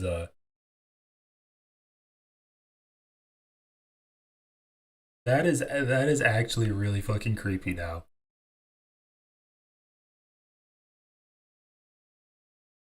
I might have to go back and change this into something that I don't hate staring at, but we can play it for now throughout the rest of this interview. Let me also ask you, as we saw the indictment this week of Letitia James on questions of mortgage fraud, also Lisa Cook has been accused by the Trump administration of committing mortgage fraud as well. The journalism outlet ProPublica has actually published a story, and I want to show it up on the screen right now, that says that several members of the Trump administration have faced similar questions. Labor Secretary Lori Chavez DeRemer entered into 2 primary residence mortgages in quick succession. Transportation Secretary Sean Duffy has primary residence mortgages in New Jersey and Washington, D.C. Lee Zeldin, the Environmental Protection Agency administrator, has 1 primary residence mortgage in Long Island and another in Washington, D.C. How do you respond to critics who say that the Trump administration is engaging in a double standard here? Well, I'd say 2 things, George. First of all, ProPublica is basically a left-wing blog. I'm not shocked that you... That's what you're gonna say? You're gonna say that ProPublica is a left-wing blog when they're like, oh, there's a bunch of people that have listed 2 primary residences and the administration is just investigating this one because they're an active political opponent for Donald Trump. That's your response to it? You found a left-wing blog that can attack members of the Trump administration. But second, and this is the most important, is what does the law say? Letitia James was indicted in a left-leaning part of our country, a part that voted very heavily against Donald J. Trump for the crime of mortgage fraud. When I read the indictment, when I read the facts in the case, I see a person who committed mortgage fraud. Now, of course, the jury is going to decide whether she ultimately committed a crime. We don't try her. The administration doesn't try her. A judge tries the case, and a jury decides whether she's ultimately guilty. That is what is going. Yeah, but it's such a cop-out answer. Like, this is why J.D. Vance is so uncharismatic. Donald Trump would be like, of course, she's a horrible woman. She investigated me, so I'm going to get revenge on her. But J.D. Vance just says, like, oh, well, we don't have anything to do with it. It's the judge and the jury that try her. They're the ones that find her guilty. But you do have something to do with it. It's your administration that's investigating her, that are bringing the charges against her. Stop bitching out and just own up to the fact that you're prosecuting your political political opponents. It's such a bitch answer to be like, oh, well, we don't have anything. It's the exact same thing he just said about J.B. Pritzker.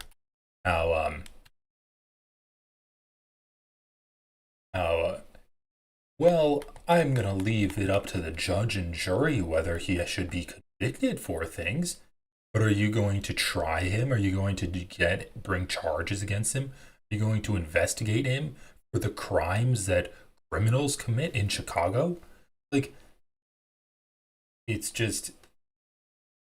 like, being fascist and lying is one thing, but just being so uncharismatic about it is a total other thing.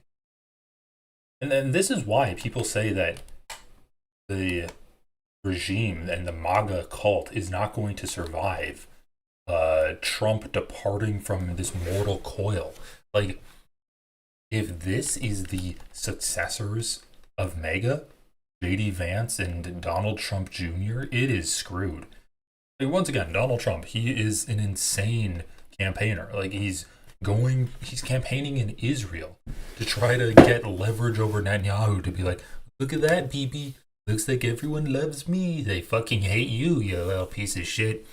But they love me. You better do everything that I want. I'll help you out. Don't worry, Bibi.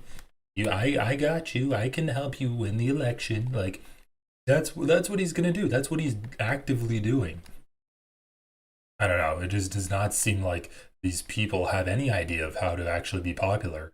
When he's like, well, we're prosecuting all of our political enemies, but I don't have anything to do with it. It's just the judge and the juries that, at the end of the day, do the conviction or not. To determine whether she goes to prison. I think we let the facts drive this. And George, that's what we've tried to do in the administration's Department of Justice. We've asked ourselves, has a person violated the law? And if that person has violated the law, then we decide to prosecute him. That's what the Department of Justice should do. It didn't do that under Joe Biden's administration. It does under Donald Trump's. On the facts, do you dispute the facts that ProPublica reported? Do I dispute a far-left blog that I haven't read that you brought up in this interview? I have no idea, George. I have no idea what they actually said. But I certainly question the source. I question their credibility. And most importantly, I'm not worried about what they said about members of our administration. I ask the question, what does the law say? And if the law says that you engaged in mortgage fraud and a local prosecutor, a local grand jury, and finally a jury convicts you of that crime, then that is how the justice system is meant to work in the United States of America. The White House border czar Tom Homan was recorded on an FBI surveillance tape in September 2024, accepting $50,000 in cash. Did he keep that money or give it back? George, you've covered the story. What was the story? Local prosecutor, a local grand jury, and finally a jury convicts you of that crime, then that is how the justice system is meant to work in the United States of America.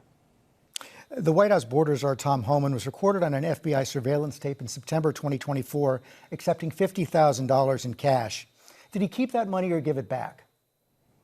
From what? Accepting $50,000 in cash from what? The FBI? The FBI was just bribing him? George, you've covered the story ad nauseum. Tom Homan did not take a bribe. It's a ridiculous smear. And the reason you guys are going after Tom Homan so aggressively is because he's doing the job of enforcing the law. I think it's really preposterous. I know Tom. I think that he's a good man. He gets death threats. He gets attacked. He gets... Did he say the FBI is going after him because he's enforcing He's doing the the law? job of enforcing the law. Take a bribe. It's a ridiculous smear. And the reason you guys are going after Tom Homan so aggressively... media is going after Tom Homan because he's enforcing the law. Yeah. What ICE and Tom Homan are doing is not enforcing the law, by the way. That's just a lie. They're very distinctly doing illegal tactics, which is why they're covering their faces and not working with law enforcement. Is because he's doing the job of enforcing the law.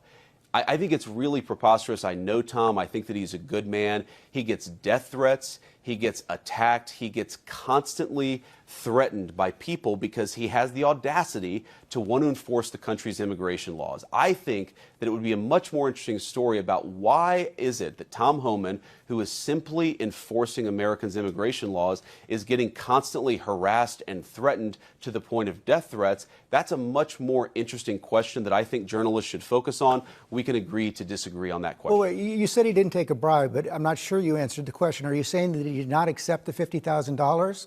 Yeah, just like keep in mind, whenever anything bad happens, not even illegal things, but like people protesting ICE, the administration is going to now blame the media for supporting left-wing terrorism.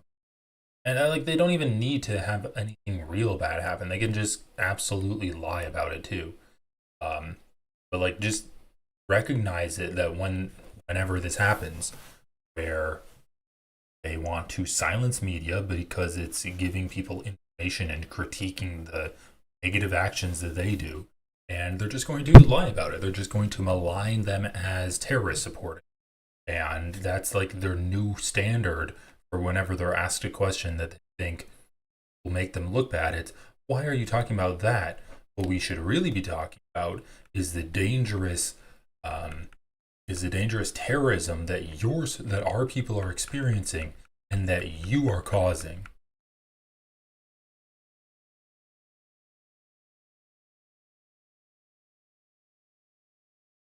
That's what they're doing.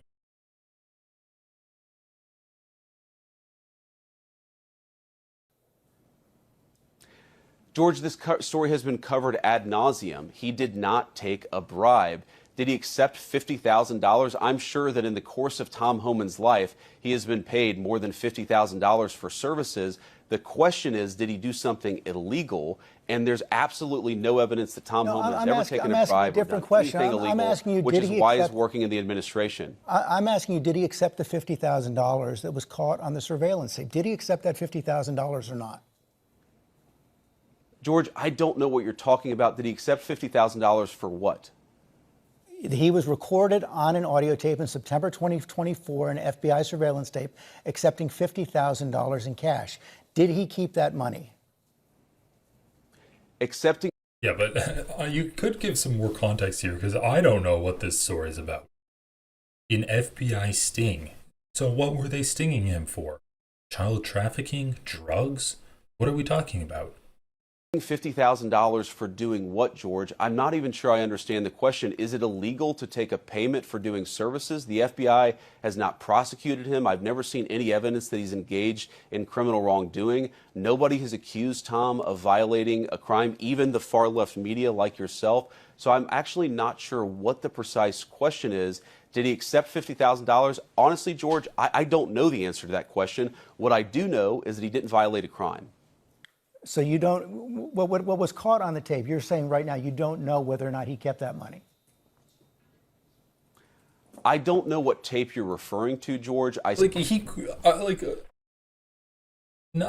to give J.D. Vance any kind of credit, but George Stephanopoulos could be a little bit more clear and explain what he means. It's one thing about asking follow-up questions and holding politicians accountable for actually answering what you ask them. It's another thing to just be like, if you gave back the money and the person actually doesn't know what you're talking about.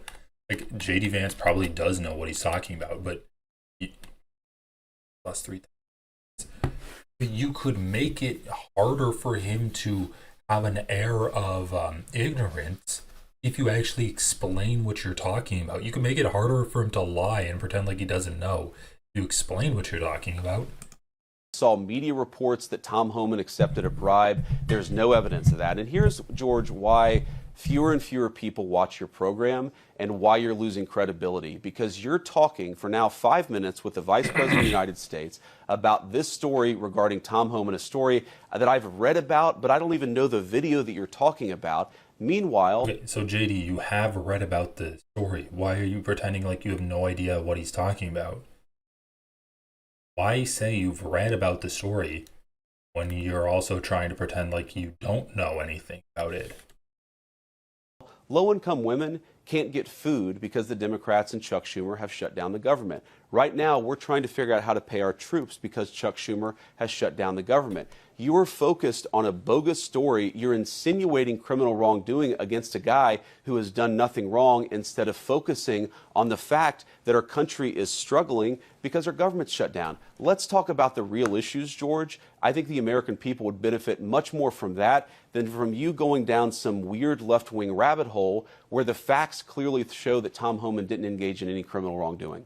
It's not a weird left-wing rabbit hole. I didn't insinuate anything. I asked you whether Tom Homan accepted $50,000, as was heard on an audio tape recorded by the FBI. Well, actually, you asked if he gave the money back, or if he kept the money. Thank you for your time this morning. No, George, I said that I don't. Up next, we'll be right back. Okay, so JD Vance just complains, just whinges and moans like a snowflake. Justifies the president of the United States going after Letitia James, justifies the president of the United States going after J.B. Pritzker and the mayor of Chicago, and then starts crying when George Stephanopoulos is going to cut him off, and then just does get cut off. So pretty classic stuff from JD Vance there. As usual, completely uncharismatic. Okay, guys, I have one more segment that I'm going to go through today. And I'm going to let the audience pick. Do we want to go over the Lib of Lib podcast? It's a Lib on Lib incestuous festival with Ezra Klein talking to Jon Favreau. From the Pod Save America podcast? Or do we want to go over Chew on Head's video of Charlie Kirk that has 2 million views? What are we boasting? Post S for Shoe on Head or E for Ezra Klein? I'm not going to bed yet. I need to cover one more segment.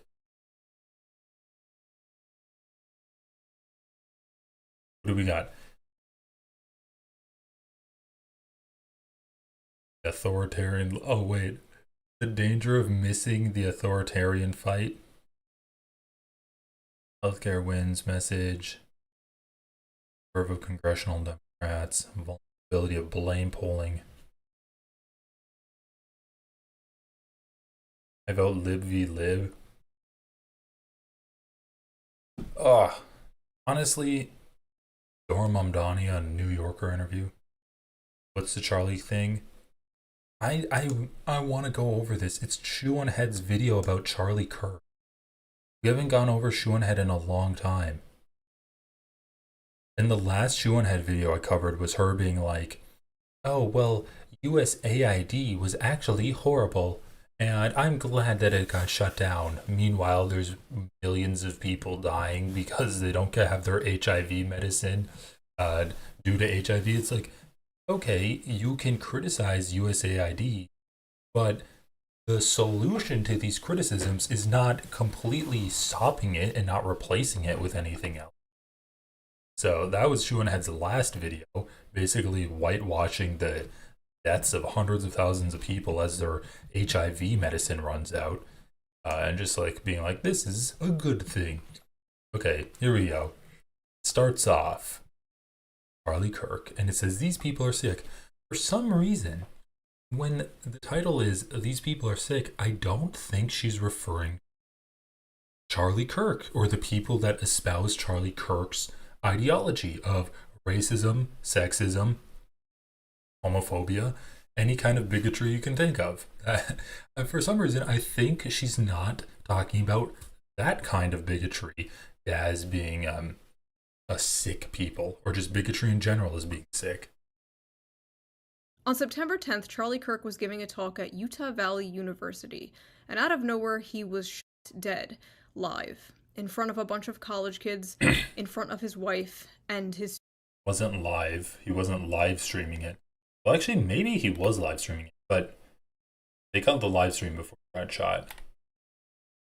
2 children. Delay. And I don't think the country is ever going to be the same. Not only because of this horrific tragedy, but because of everything that followed. The dark, disturbing realization that we may not be on the same page as our coworkers, classmates, friends, neighbors, doctors, when it comes to the issue of murder. I was crashing out on Twitter a few days ago, just stream of consciousness posting about it, with run-on sentences and everything. 4 days later, I have a clearer head, but I still feel the exact same way. So we are going to talk about what happened, we're going to talk about the aftermath, and then we're going to get a little personal, because frankly, I don't see the country the same anymore, and I know a lot of you feel the exact same way, so...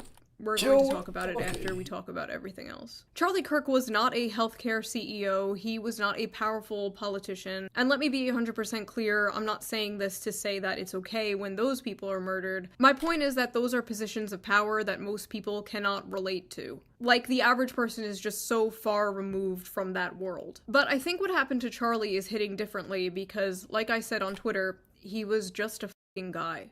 He was a fucking podcaster. He was a guy who talked about politics.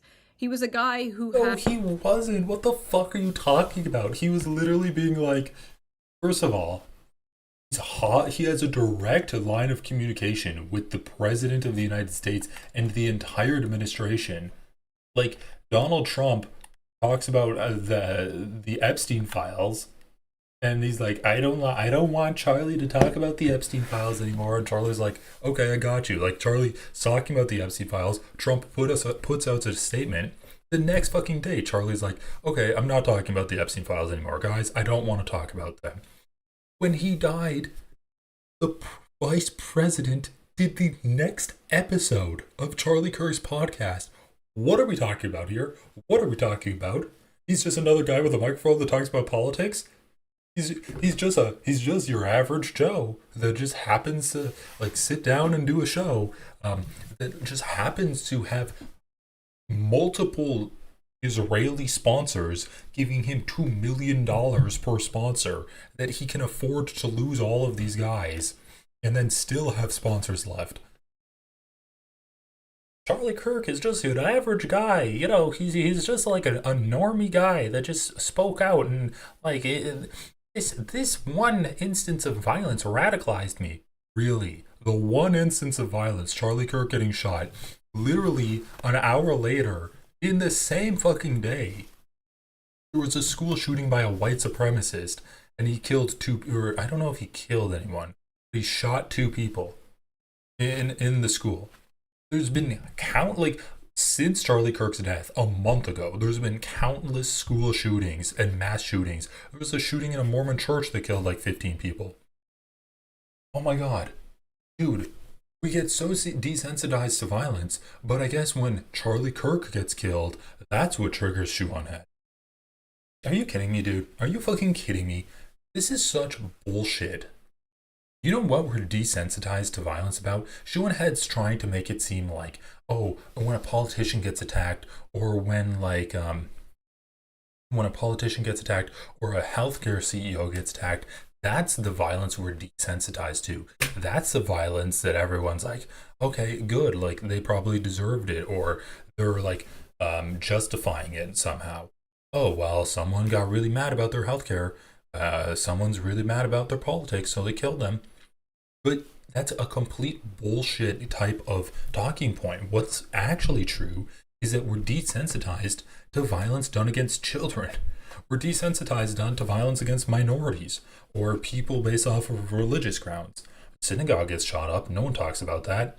Like a mosque gets shot up. Well, maybe they talk about it if they write fuck off Zionists, then they'll talk about it.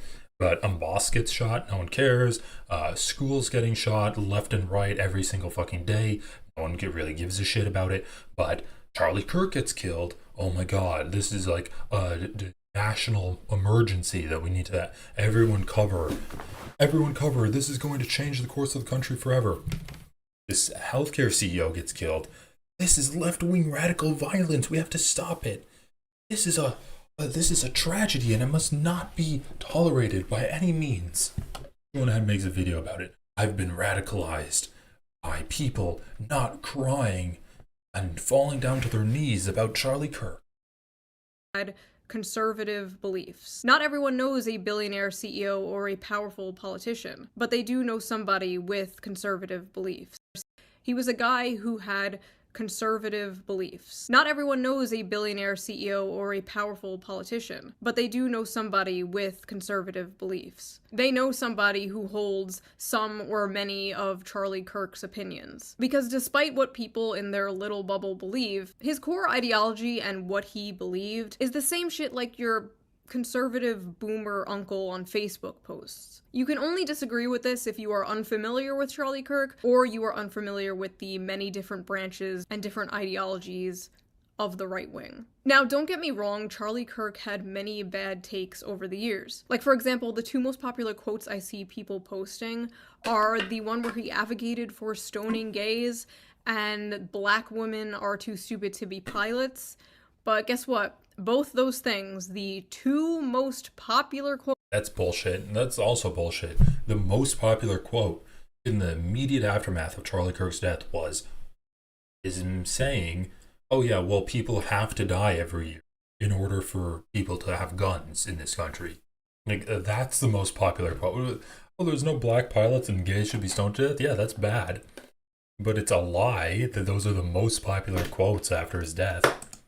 Quotes people are posting to justify this guy being murdered are out of context, but idiots like Stephen King ran with it, then later had to apologize for spreading. Idiots like Stephen King apologized for saying Charlie Kirk advocated stoning gays. What he actually demonstrated on somehow was how some people cherry pick biblical passages. I mean, once again, you're fucking lying about it. And Stephen King, what was his initial tweet? But idiot. He advocated stoning gays to death, just saying that's.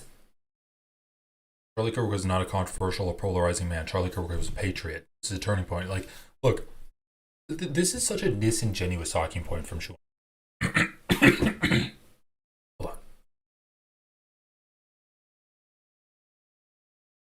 She's trying to make it seem like Stephen King was justifying or applauding Charlie Kirk's death, right? Oh, Charlie Kirk said some bad things, so I'm going to post the bad things Charlie Kirk did to be like, well, he deserved to die. That's what Schuenhead is doing. Let me throw this up full screen. But in reality, what's happening is people are like, oh, Charlie Kirk was a bad guy. And then you have people like Jesse Waters and conservatives saying Charlie Kirk was the emblem of America. He was a perfect saint. He did politics the right way, like Ezra Klein. He did politics the right way, like Jesse Waters. He says Charlie was a patriot. If you don't love Charlie Kirk and cry about him, then you are anti-America. You are a terrorist. And then in response to that shit, people are like, no, fuck that. He was a really shitty person. I'm not going to pretend he was some kind of saint. I'm going to pretend like he was doing politics the right way. And his message is a message of, like, it's a pro-America message. This is an anti-America message. So this is Stephen King responding to Jesse Waters. And Schuenhead is like, Stephen King is justifying the death of Charlie Kirk. And he's such an idiot that he had to retract it a day later. Like, really? Really, Schuenhead?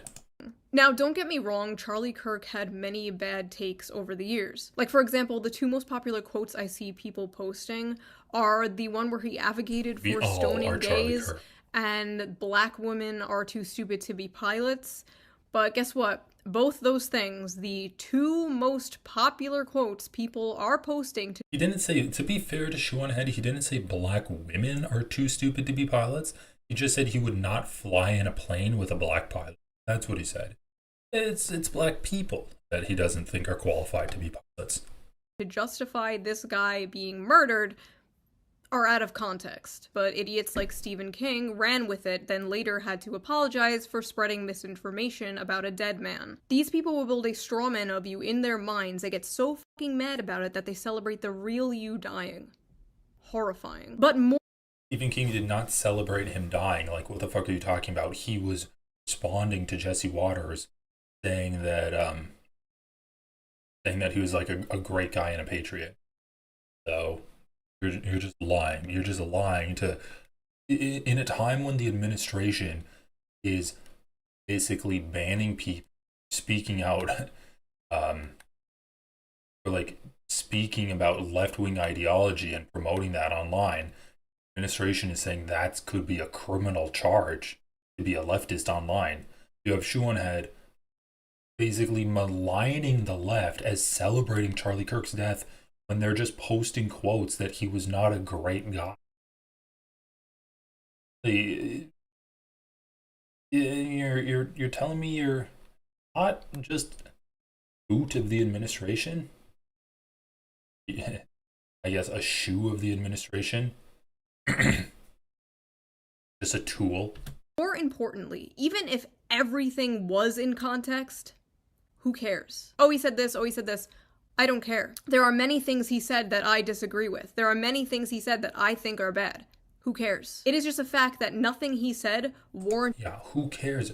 Holy shit, dude. People are posting that shit because there are people like Jesse Waters and Donald Trump and JD Vance and you that are trying to make Charlie Kirk seem like he's just some guy, just some conservative guy, and he was just doing politics the right way when he was espousing an ideology of hate with deep ties to the current administration. Deep ties to them, and was essentially just like a mouthpiece, like an industry plant for them.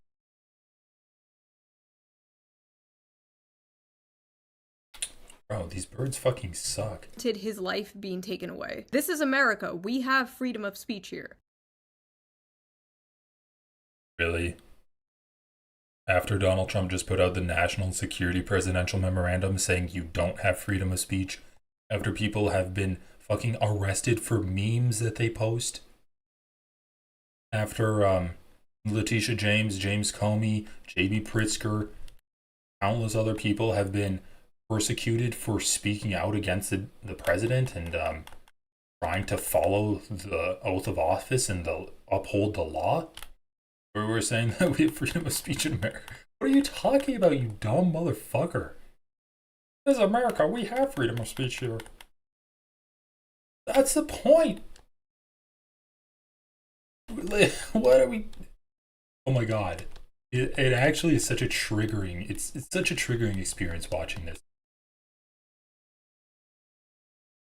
Like, he just released a memorandum saying that you can't be a leftist. If you speak out against the police, you're not upholding core American values, which is like being pro-police. He just said that, man.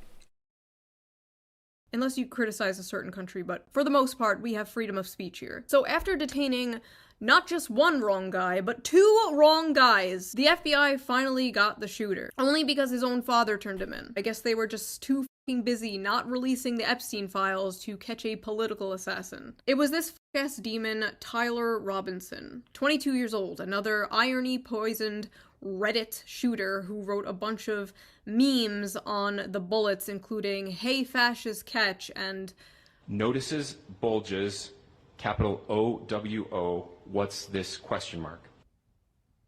I fucking hate it here. A lot of people were saying that the shooter was a groyper, which is a far-right fan of the streamer Nick Fuentes, and I have no fucking idea where that came from. I'm gonna be so honest. I have seen no actual proof of this. And it doesn't make sense because someone further right than Charlie Kirk wouldn't call Charlie Kirk a fascist, and they wouldn't say he was hateful. Their proof is that the shooter once dressed up like the Slav squat meme. Dude, it was literally a fucking meme from the game Helldivers. Like, he didn't call him a fascist because he's ideologically left of Charlie Kirk. It was from the game Helldivers, where they're like, "Hey, fascist, catch." We did this video. Video has 2 million views.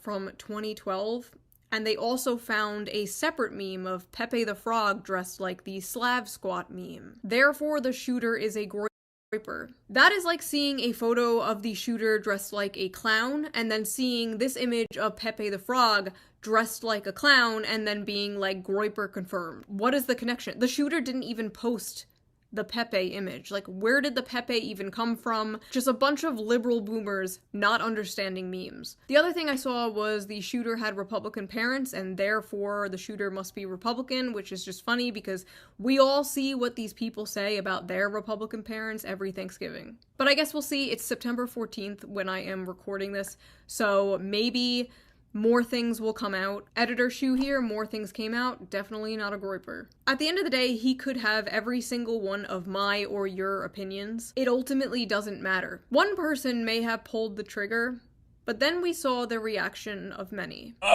We think... Oh my god, one person may have pulled the trigger, but actually everyone is complicit. Oh, where have I heard that before?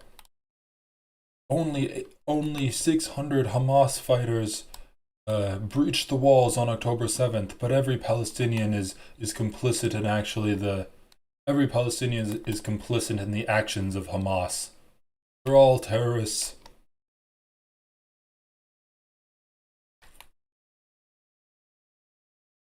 Yep. That Charlie Kirk just got shot in the neck. Hey, ooh, ah.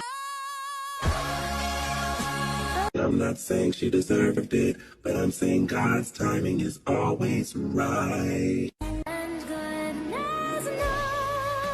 Yo, they got Charlie Kirk. Like, you do have to be extremely careful about what you post online. Like, obviously, I don't really give a fuck. I don't think that any of this is encouraging or promoting violence or anything like that. But you just be cognizant that you live in a country where the conservatives will do everything in their power to try to ruin your life. Yeah, like, be fucking careful about what you do out there. Bro, I've never been happier. Never believe the reason I'm smiling. And it has nothing to do with Charlie Kirk. Nothing to do with... I would say pour one out for Kirky boy, but I don't waste good beer on little bitches. Rest in peace, bozo! Charlie Kirk just got put down like a fucking dog in Utah. I do not, and I will not, ever feel bad when bad people get what the fuck they deserve. I just heard that someone shot Charlie Kirk? Thoughts and prayers. Oh no, someone shot Charlie Kirk. Look, I don't know who needs to hear this today, but that's how you pick up a woman. Homie dead. Fuck your homie dead. What? Fuck your homie dead. He got shot in the head. That's how you pick up a woman. We got Charlie and that. I heard someone got shot today. I had a tummy ache this morning. Stay alive out there. I wonder if she'll include my clip that I put out there. I'm like, oh, Charlie Kirk is dead. Okay, yeah, that sucks. Sympathy for Charlie Kirk is weird. You don't have to like violence, but I'm confused as to how you thought the revolution was going to be magically bloodless. I've been saying we need to bring back political assassinations. I don't feel bad, and I don't think that everyone deserves the right to free speech. I think some people should be afraid to express their opinion in public. I didn't like what he said, and I didn't like his opinions, and I don't really give a shit that he's dead. Okay, how was that bad? Just saying I don't like what he said, I don't respect his opinion. Like saying, I think we need to bring back political assassinations is pretty fucking crazy when you know people are going through, like young leftist social media. Like just keep that in mind. Don't say, yeah, we should do political violence and do political assassinations. Don't say that. God, they fucking me up, man. Just in your bed, be like, yeah, I didn't like him, and I don't care that he's dead. Okay, so what's bad about that?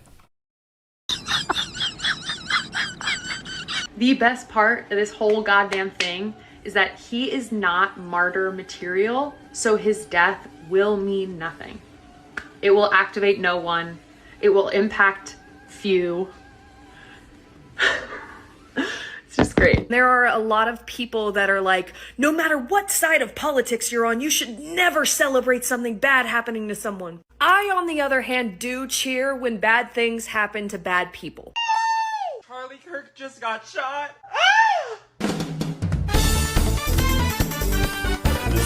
I saw the video before they even put out the confirmation. There was no chance that he made it through that.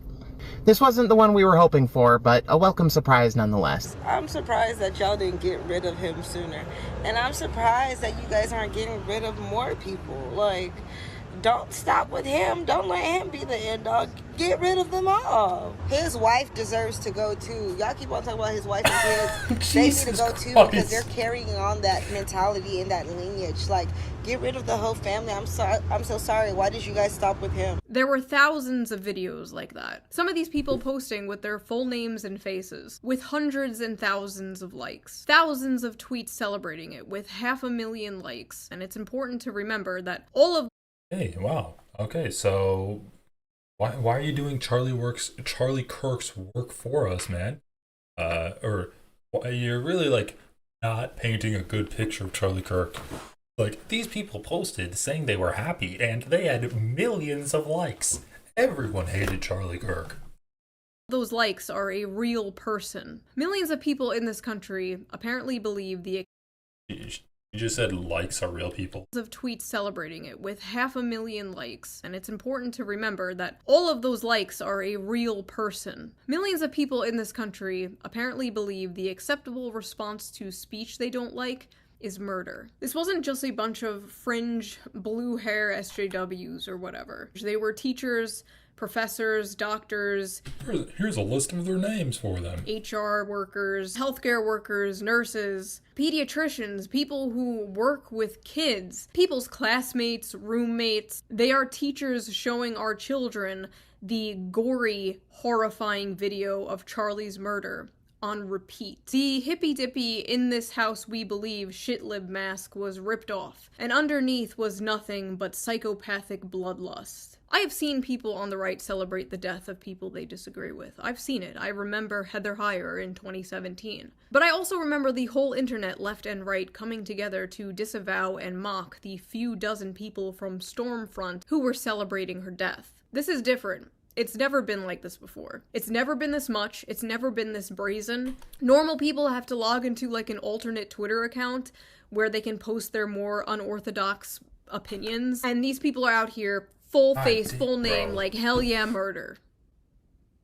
What? The smug, unearned confidence these people have to be openly sociopathic with their full name and face because they live under the pathetic delusion of being on the right side of history needs to end. They will blame you for your death because words are violence. Words are violence, so them killing you is just self-defense. That's why they're using Kyle Rittenhouse as some kind of gotcha. Oh, if you don't condone political violence. Okay, like, you can't say, these people say that words are violence, and so they're actually celebrating violence. But then, in a bad light, you're like, oh, they're so silly, they think words are violence, they wanted to cancel someone just for a speech that they made.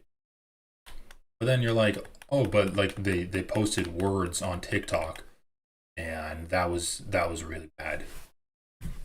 So we need to cancel them for the speech that they made. Like, dude, Charlie Kirk was celebrating. Like, look, if you're criticizing these people, you also have to criticize Charlie Kirk. He was doing the exact same thing with violence, and we're not even talking about their politics. She has people that were happy Charlie Kirk is no longer doing politics are on the right side of history, and they are on the right side of politics. Their politics aren't a politics of death, destruction, and hate, which is what Charlie Kirk's politics are. So, like, this is just an empty video. This is just shoe on head. I'm like, oh, I made a compilation of people celebrating Charlie Kirk's death. I can throw it, or like not even celebrating, but like happy that Charlie Kirk was dead. Let me throw it up online and I can get a few million views off of it. Violence, why do you support Kyle Rittenhouse? They fundamentally don't see the difference between killing someone over speech and killing someone over self-defense, because these are the same things to them. Also, I'm going to be the one to point it out, because of course I am. I saw nobody else do it. Why are most of them women? Most of the people celebrating are women. Like, it's a good, like, 80-20 ratio all over the internet. Here's Shoe's pick me side coming out. What is going on, ladies? Basically, the whole country is shook because last year they realized how many people would celebrate the murder of a president, and this year they realized how many people would celebrate the murder of them. At the end of the day, this is all the inevitable conclusion of the punch a Nazi thing from like 2017. Do you guys remember that? We always knew it was a slippery slope. That's why we were against it. Yeah, and they always say Nazis, this dumb shit like, if you don't famous slippery slope, using violence against Nazis. want to be called a Nazi, stop being a Nazi. Even a congressman from my state, New York, was like, oh, if you want to stop being called a fascist, you should stop being a fascist. Yeah, that's great, except you've called everyone and their mother a fascist and a Nazi for— Yeah, here we go. Well, I don't even know what, like, fascist means anymore, bro, because everyone gets called a fascist. That seems like a you problem.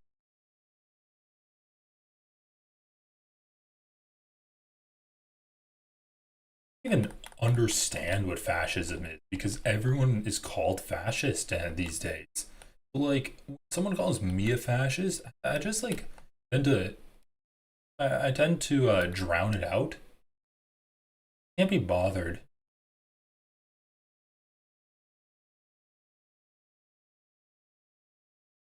This bird's fucking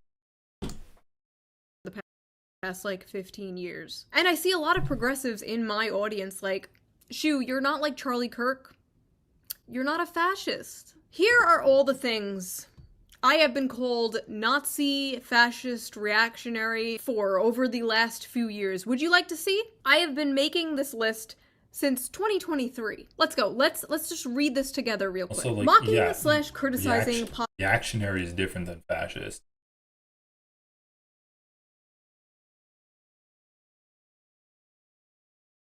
Like, Chew, what is your prescription here? What is your prescription?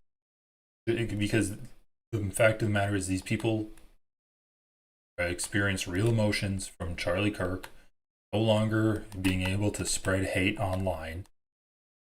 Those emotions exist and you don't like them. What are your prescriptions? These people need to be they need to be banned online, they need to be fired from their jobs. What are you trying to say? I don't care about the list of you being called a fat. Wow, that went on for a long time. For Asmongold reacting to me, criticizing American imperialism, wearing a bow in my hair, liking VTubers, and now being anti-death. Charlie Kirk was a fucking Nazi. I mean, yeah, it's the exact same shit from Ezra Klein. Honestly, he should invite her onto his podcast. He was a fucking Nazi. And you know what kind of Nazi is the best Nazi? A dead one. I am a better person than you for celebrating the death of a Nazi. And actually, it's pretty weird that you're not, and simultaneously asking people to have empathy for the Nazi. Nazis have children and families, right? But Nazis also get shot in the neck. They don't kill you because you're a Nazi. They call you a Nazi. Bro, these people do need to stop fed posting. So they can kill you. Now, they don't kill you because you're a Nazi, they call you a Nazi so they can kill you. Because you're a Nazi. They call you a Nazi so they can kill you.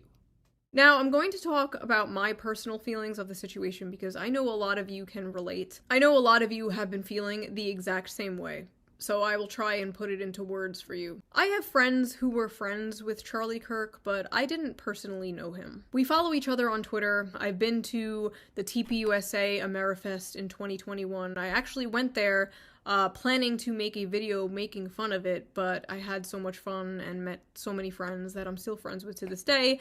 So cute. She had actually cared about Charlie Kirk. One thing she cared about. So she made a video mad about the people that were not mad about him getting. that video never happened. I disagreed with him all the time. You can literally go to our Twitter interactions. I was always correcting him about, like, Bernie Sanders. I made an egg look like his face. It is safe to say I was no fan. But this has really shaken me in a way. Wow. Scathing from Schuenhead. Made a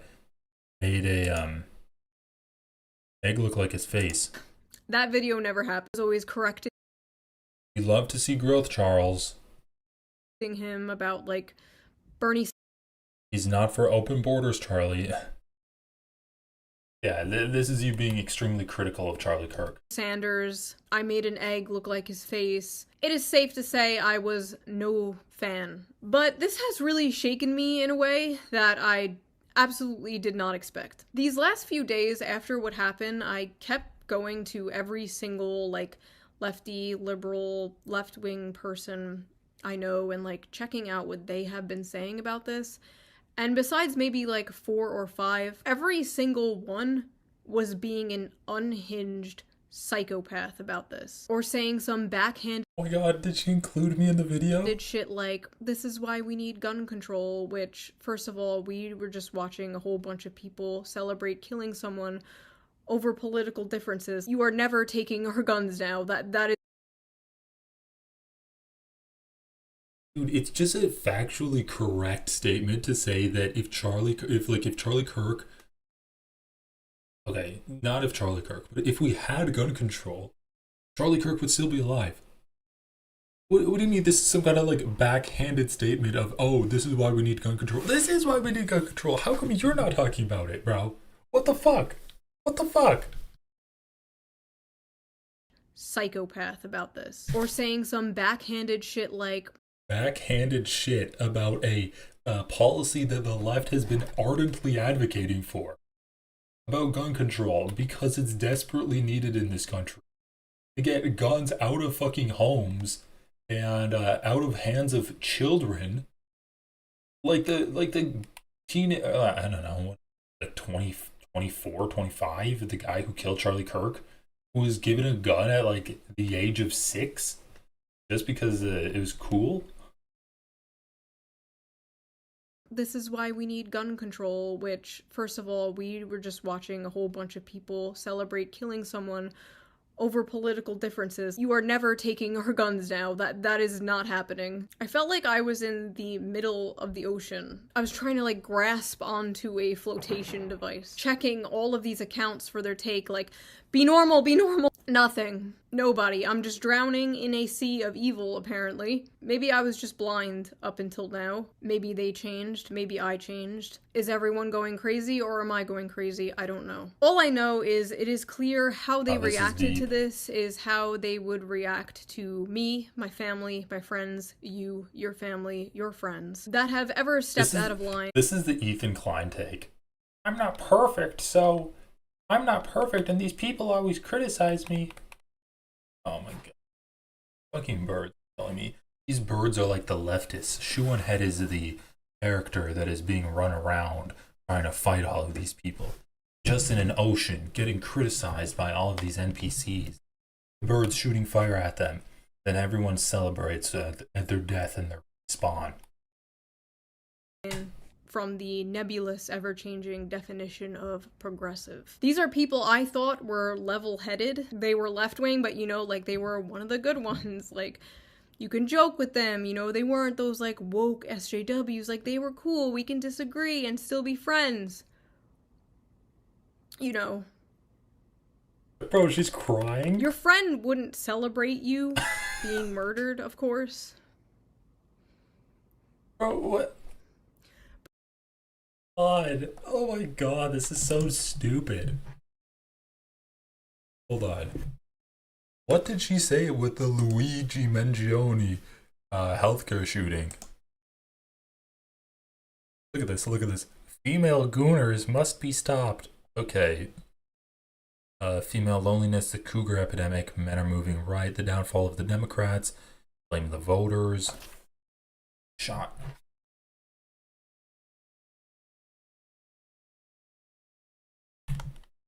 It. Okay. Where's Luigi Mangione? I thought she talked about it. Cougar epidemic, why are men moving right? Downfall of the Democrats, did she talk about? Hello. Not the fucking trillion Democrats.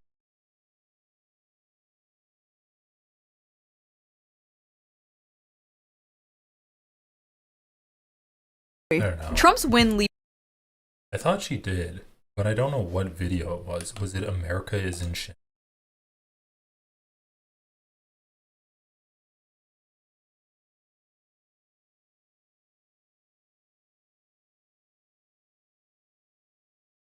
Healthcare CEO.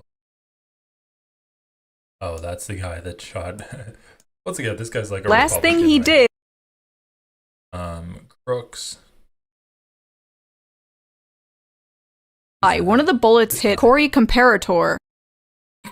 Oh yeah, the firefighter. Yeah, she's not talking about it. Non-political. Why are men moving right? Female loneliness, America shambles. Barbie. Well, that was, let's see, epidemic. Shallow. I don't know. I'll click one more.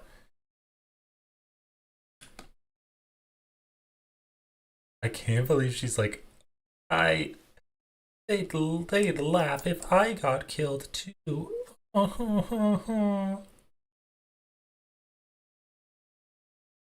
Prince is in.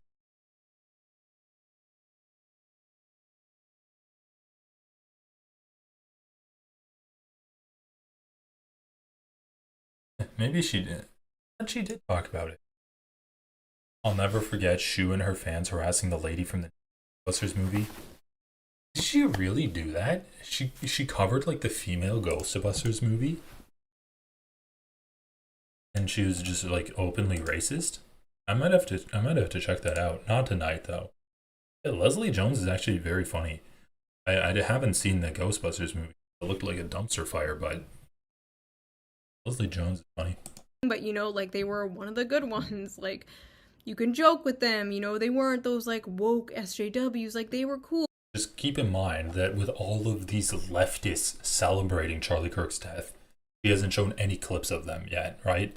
Just like random TikTokers, a lot of whom are just normal apolitical people. We can disagree and still be friends. You know. You're gonna play a single clip of a leftist celebrating like a leftist content creator celebrating the death? You're like gonna start fucking crying about it?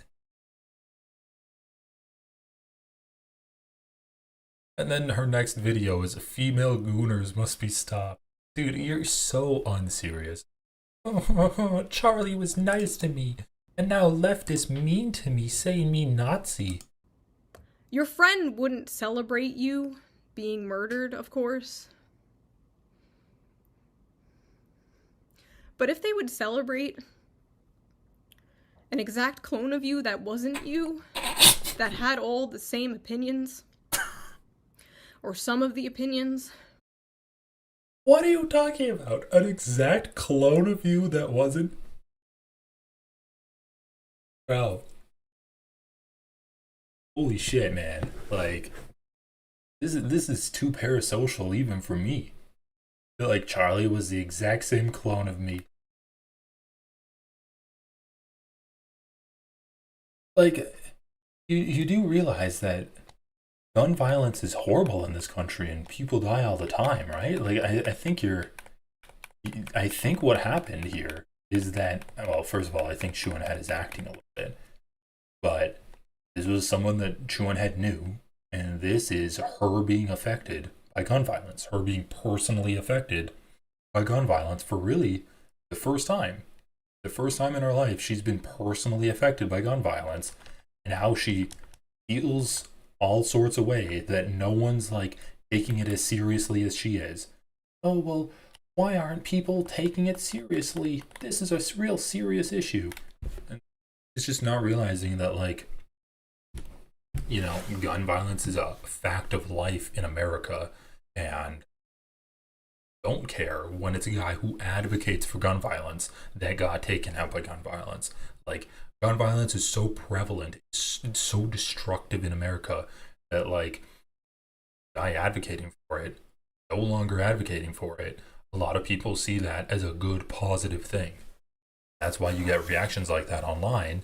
But Chuanhead is in such an isolated bubble that, like, when someone that she's online friends with gets affected by gun violence, that shakes her to her core.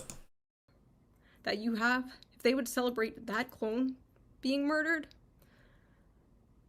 they're not your friend. I'm friends with people who are friends with Charlie, and I see how they are completely broken about this. Seeing them like this, and then at the same time my other friends posting shit like, "Rip bozo."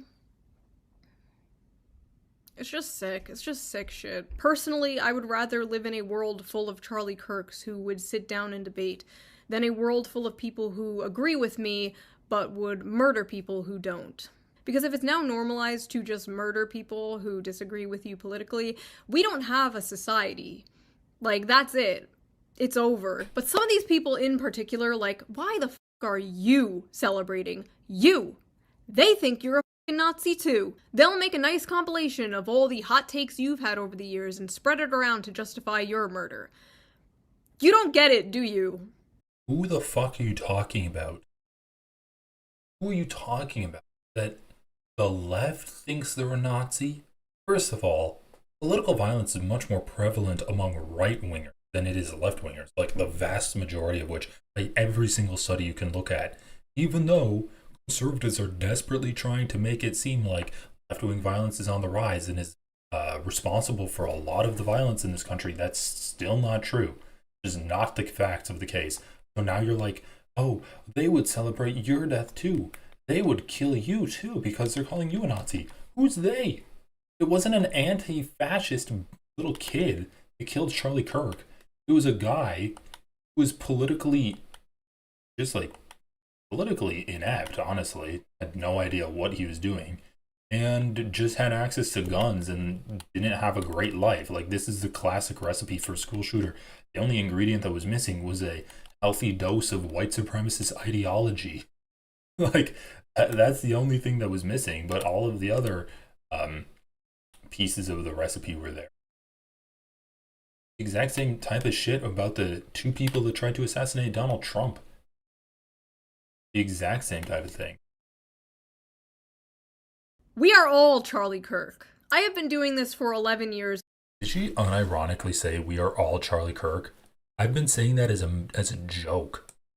You don't get it. To mock people like her. I'd rather live in a world full of Charlie Kirks that believe that gun violence is more than acceptable than a leftist who would celebrate at the absence of a Nazi on the airways. I can't believe it. This is despicable. Do you?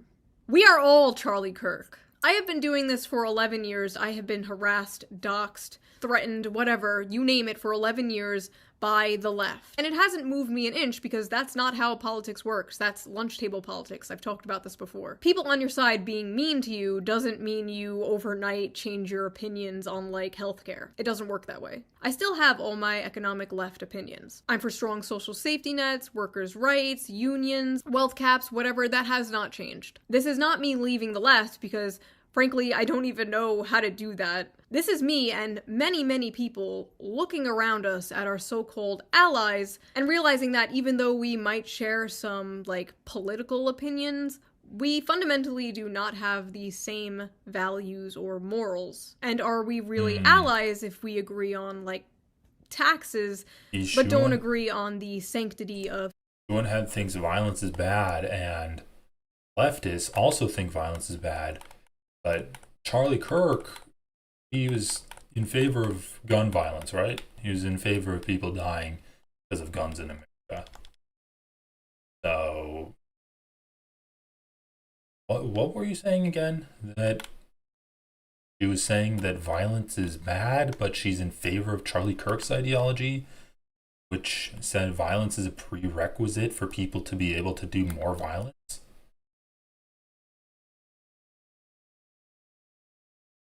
Human life.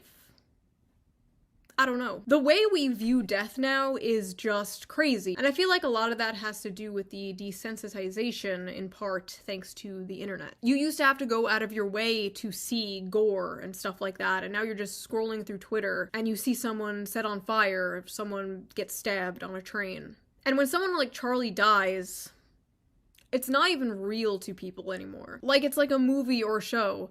Oh, that character died? Good, I hated that character. Like, no, that was a real human being with a family and kids, actually.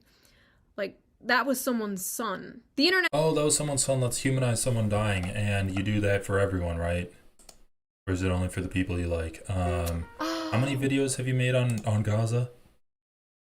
People are sick. Why do they hate Sydney Sweeney? Male loser epidemic. Blame the voters.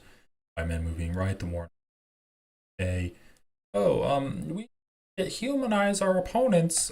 This was a person. I just feel like people think of this as a TV show. Their favorite character dying. And I'm not going to talk about Gaza at all, because how does that affect my life? Human being with a family and kids. Even though I'm going to drop some subtle hints that Israel might have something to do with Charlie Kirk's death, saying that, oh, you can have freedom of speech unless you criticize Israel, right? That's what she said. But she's not going to criticize Israel to the point where she talks about Palestinians. Actually, like, that was someone's son. The internet has turned real people into nothing but cartoon characters that disappear when you close an app. I remember for years people would be like, oh, when you have kids, you'll change your mind on XYZ. And I was like, no, that's not gonna happen, no. And they were right. Almost overnight, you stop being so selfish, nihilistic. You stop having utopian fantasies of wanting to live in a post-capitalist society. And all you want is for the world to be safe. For the world to be safe and normal. And all that matters is your family and your community. And then your country, and then the world. You know? But we can't save the world. You can't. But you can... So disgusting what you're saying. I have kids, so I can't care about Palestinians. I care about my family, my community, my country, and then the world. Everyone. It's like in that order. That order of importance. Okay. Fucking beat. It's gonna be hard to beat him. Oh yeah, I'm not even streaming the game right now. Family, community, country, world, in that order. These are my concentric circles of care. And you say that you care about humans outside of the borders of your country?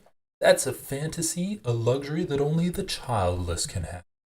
I have a child. My priorities are different now.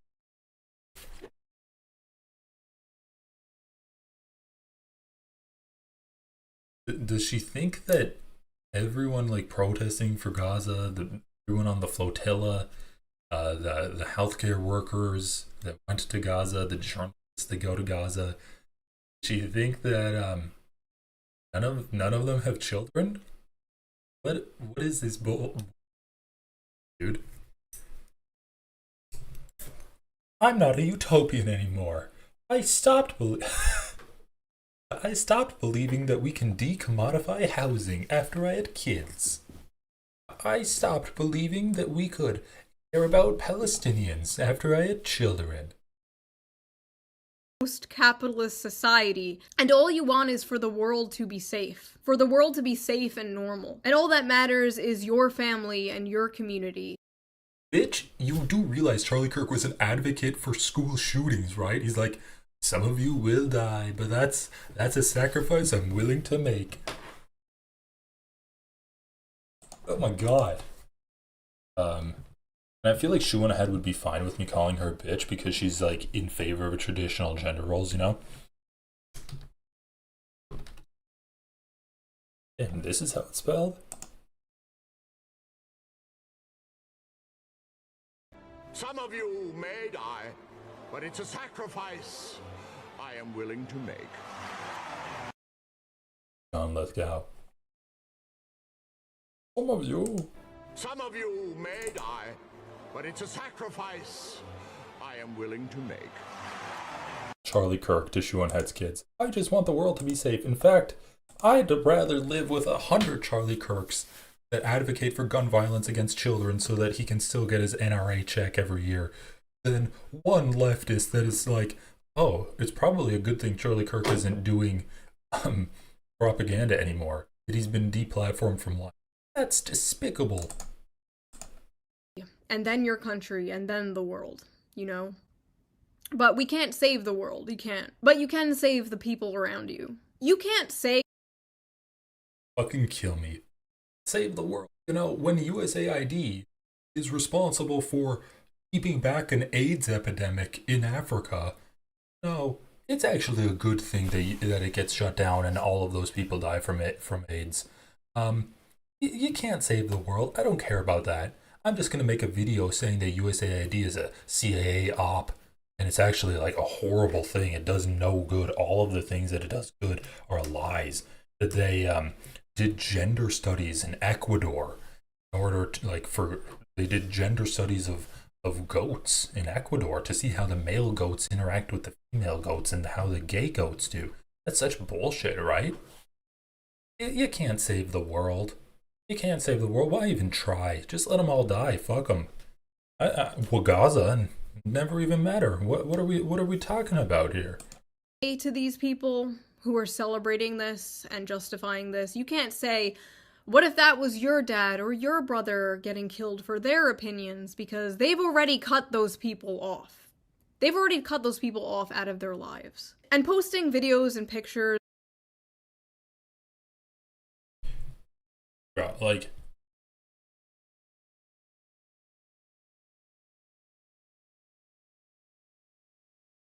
I have family members that work in schools. I have family members that work in hospitals.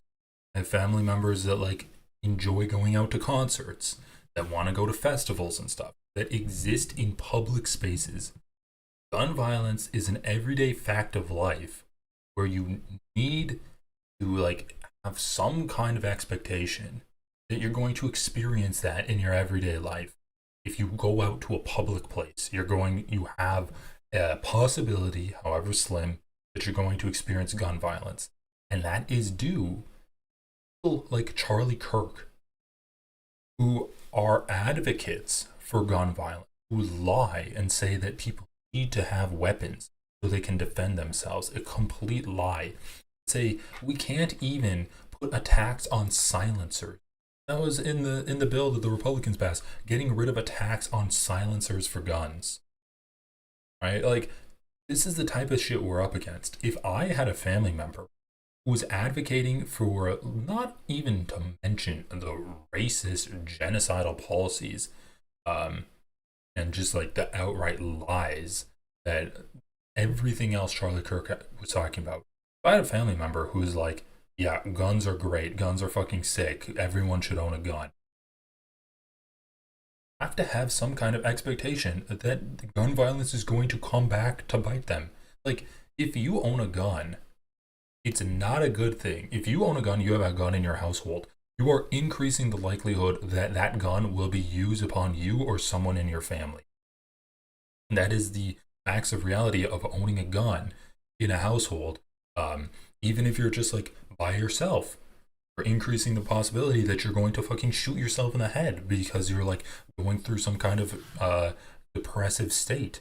And then maybe it would have cleared up in a few days, but since you had that gun, you were able to put yourself out of existence in a much more easy manner. That's a big reason why men have a higher suicide rate than women do in America because men are more likely to have access to guns.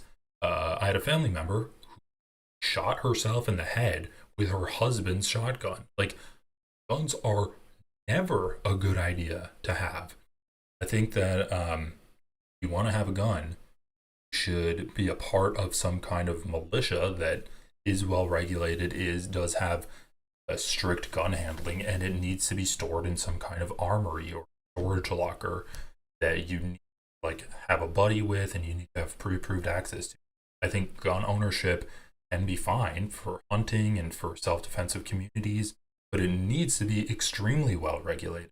The idea that anyone can just like have an assault rifle or a shotgun or like a sniper rifle, do whatever they want with, is the reasons why we have a school shooting every fucking week. That includes the school shooting Charlie Kirk was at.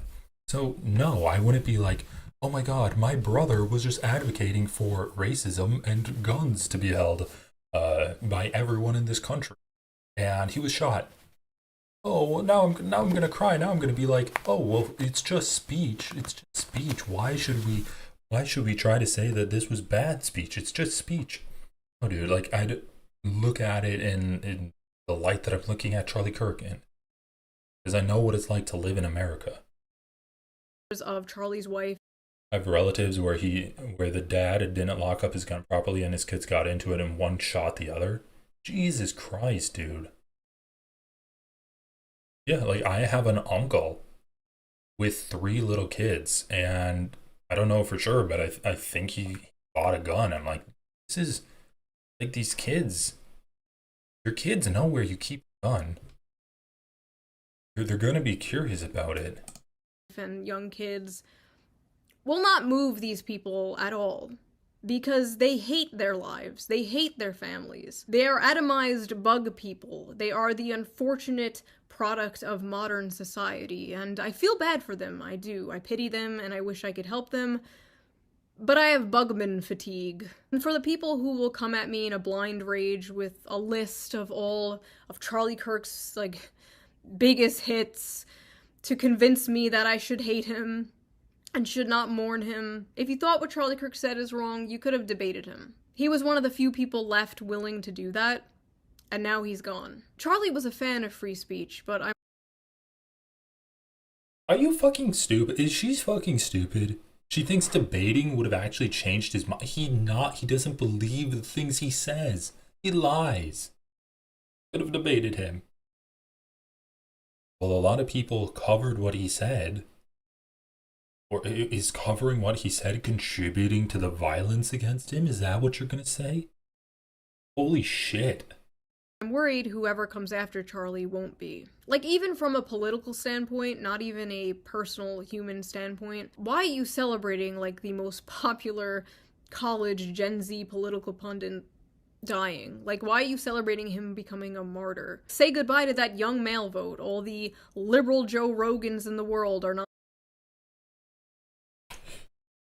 This is honestly kind of sad. Just the spite. Why would you why would a random 20-something-year-old woman say that the guy who advocated for women that get abortions to be put in prison, why would they celebrate his death? Say goodbye to the young men vote. Losers. Dude, this is your best commentary, Shred? Say goodbye to the young men vote.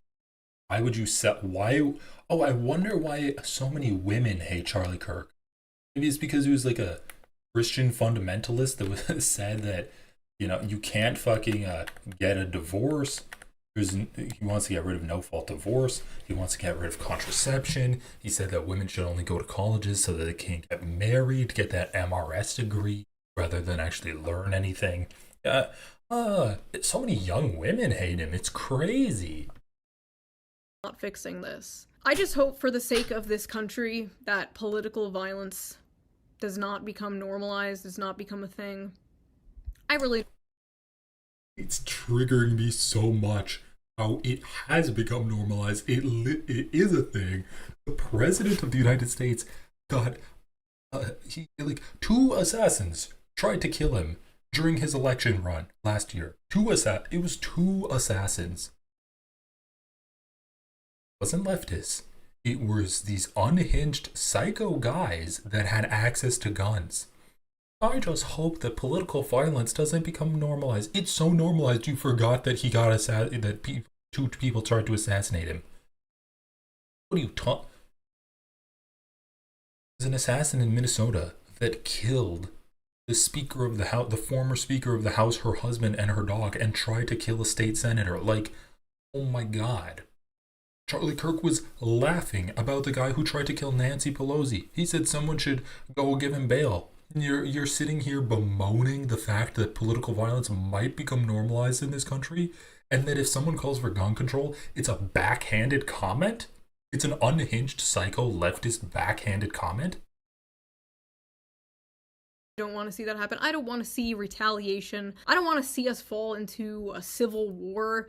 I don't know. This has all been extremely blackpilling. I think I'm gonna take a break from politics. I don't know. I'm a YouTuber. Like, I'm not a political pundit, right? I'm not. My goal here, my purpose here is to entertain, is to make people laugh. That is what I'm going to do. That is what I will continue to do. The news cycle will move on. The world will move on. Charlie Kirk's kids won't move on. His daughter won't move on. His daughter does not have a dad anymore. And that fucking sucks. That sucks. I don't know what else to say. Is this a video about leftists being too crass, or is it a video about celebrating the humanity of someone that died? Charlie Kirk's daughter won't move. Wife, well, she did kind of move on, but his daughter won't. Love you guys. Thank you for listening to my crash out. If you're new here, my videos usually are not like this. They're actually nothing like this. They have music in the back. They're fun. They're goofy. Things are just not fun and goofy right now. But I promise you the next video will be. I'm about to crash out. Yeah. Thank you for your attention to this matter. Bye. What was your thesis? Representative Thomas Massey, the Joe Manchin of the House on our side, basically. I mean, helpful. I appreciate Thomas Massey. Sorry, Emma Vigeland. We jump from someone who doesn't make any sense to someone who makes too much sense and has to be silenced from this broadcast because otherwise she's going to steal my. I wasn't going to do this. But I do. So if you've been living under. So she just started crying and she's like Charlie Kirk won't move on. The media will move on. Charlie Kirk won't move on. His daughter won't move on. Well, anyway, on to my next video. Female gooners must be stopped. Oh, I didn't see you there. What am I reading, you ask? Well, just one of the best-selling books on Amazon right now. With millions of sales and almost 20,000 5-star reviews, this book has been absolutely blowing up, especially on TikTok, or BookTok, as the kids call it. Thousands and thousands of women, in particular, have been raving about this piece of literature. What piece of literature is it, you may ask? Well, Morning Glory Milking Farm, of course. A popular romance novel about a young woman down on her luck who does what every young woman does when facing financial struggle. She starts an OnlyFans. No, I'm just kidding. She wouldn't degrade herself like that. She gets a job jerking off monsters. That's right, the Morning Glory Milking Farm. I have been reading Morning Glory. Bro, the most offensive part of this book is the AI cover. This totally looks like it was just made by AI. Morning Glory Milking Farm, of course. A popular romance novel about a young woman down on her luck who does what every young woman does when facing financial struggle. She starts an OnlyFans. No, I'm just kidding. She wouldn't degrade herself like that. She gets a job jerking off monsters. That's right, the Morning Glory Milking Farm. I have been reading Morning Glory Milking Farm since last night, and I'm obsessed. This was a good time. It did not disappoint. If this book is trash, then I am a fucking raccoon. Give me all of the garbage. Get your eyeballs on this, because it is so good. I regret to inform you that there is a new epidemic. An epidemic that many have yet to discuss. He does not regret to inform us of this. And that epidemic is female gooners. I'm reading what I read. Oh my god. Women porn? Disgusting. The only porn I like is the one made for men. Oh, actually, like, what the fuck? So you're mad that women are sexual? That they masturbate? That's what you're saying? They have books that help them masturbate, and then they talk about it? They talk about the books they enjoy reading? Now, for those of you unaware, gooner is internet slang for someone addicted to porn. And smut is slang for dark romance novels, otherwise known as porn. Many correct about the dangers of porn addiction with men, how it can destroy their lives and their relationships, and most men know the material they consume is weird. That is why they are ashamed of it. That is why they delete their browser history. That is why they go incognito mode. But these bitches freaks out here. They display their smut openly in bookstores. They proudly pose in front of their smut collections. They discuss their smut openly on TikTok. They go to smut conventions and get choked out by 9-foot-tall shirtless wendigos. Now, I know what you are thinking. What? That sounds Shu, sick. isn't this the pot calling the kettle degenerate? Yes. Yes, it is. But have you considered it takes one to truly know one? You see, women are strange, fascinating creatures. For centuries, men have tried to figure us. Like, she has heard of anime convention. Like, there are men that do this too, where they're like, oh my god, this like anime character's so cool, or so hot, or whatever, or this character's so fucking hot, I can't really. She doesn't realize there are men that do this also. But I'm sorry, Shu, I'm ruining your content. I'm ruining the illusion that it's just women bad. I feel really bad about that. Take it away. Take it away. Out. Our mood is affected by the tides and the moon. We bleed for 5 days and don't die. By painting my face, I can instantly shapeshift from a 4 to a 6. We are truly mysterious, magical creatures. But one of the most— That's a good old-fashioned misogynistic talking point, right? I haven't heard that one in a while.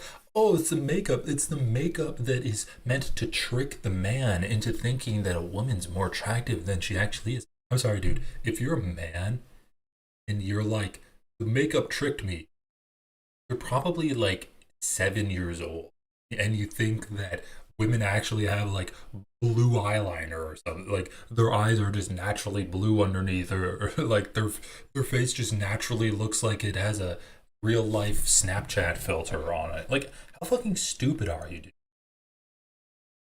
dude? Women trick me by wearing makeup. Remember Jordan Peters? Why do they wear rouge? To simulate sexual arousal.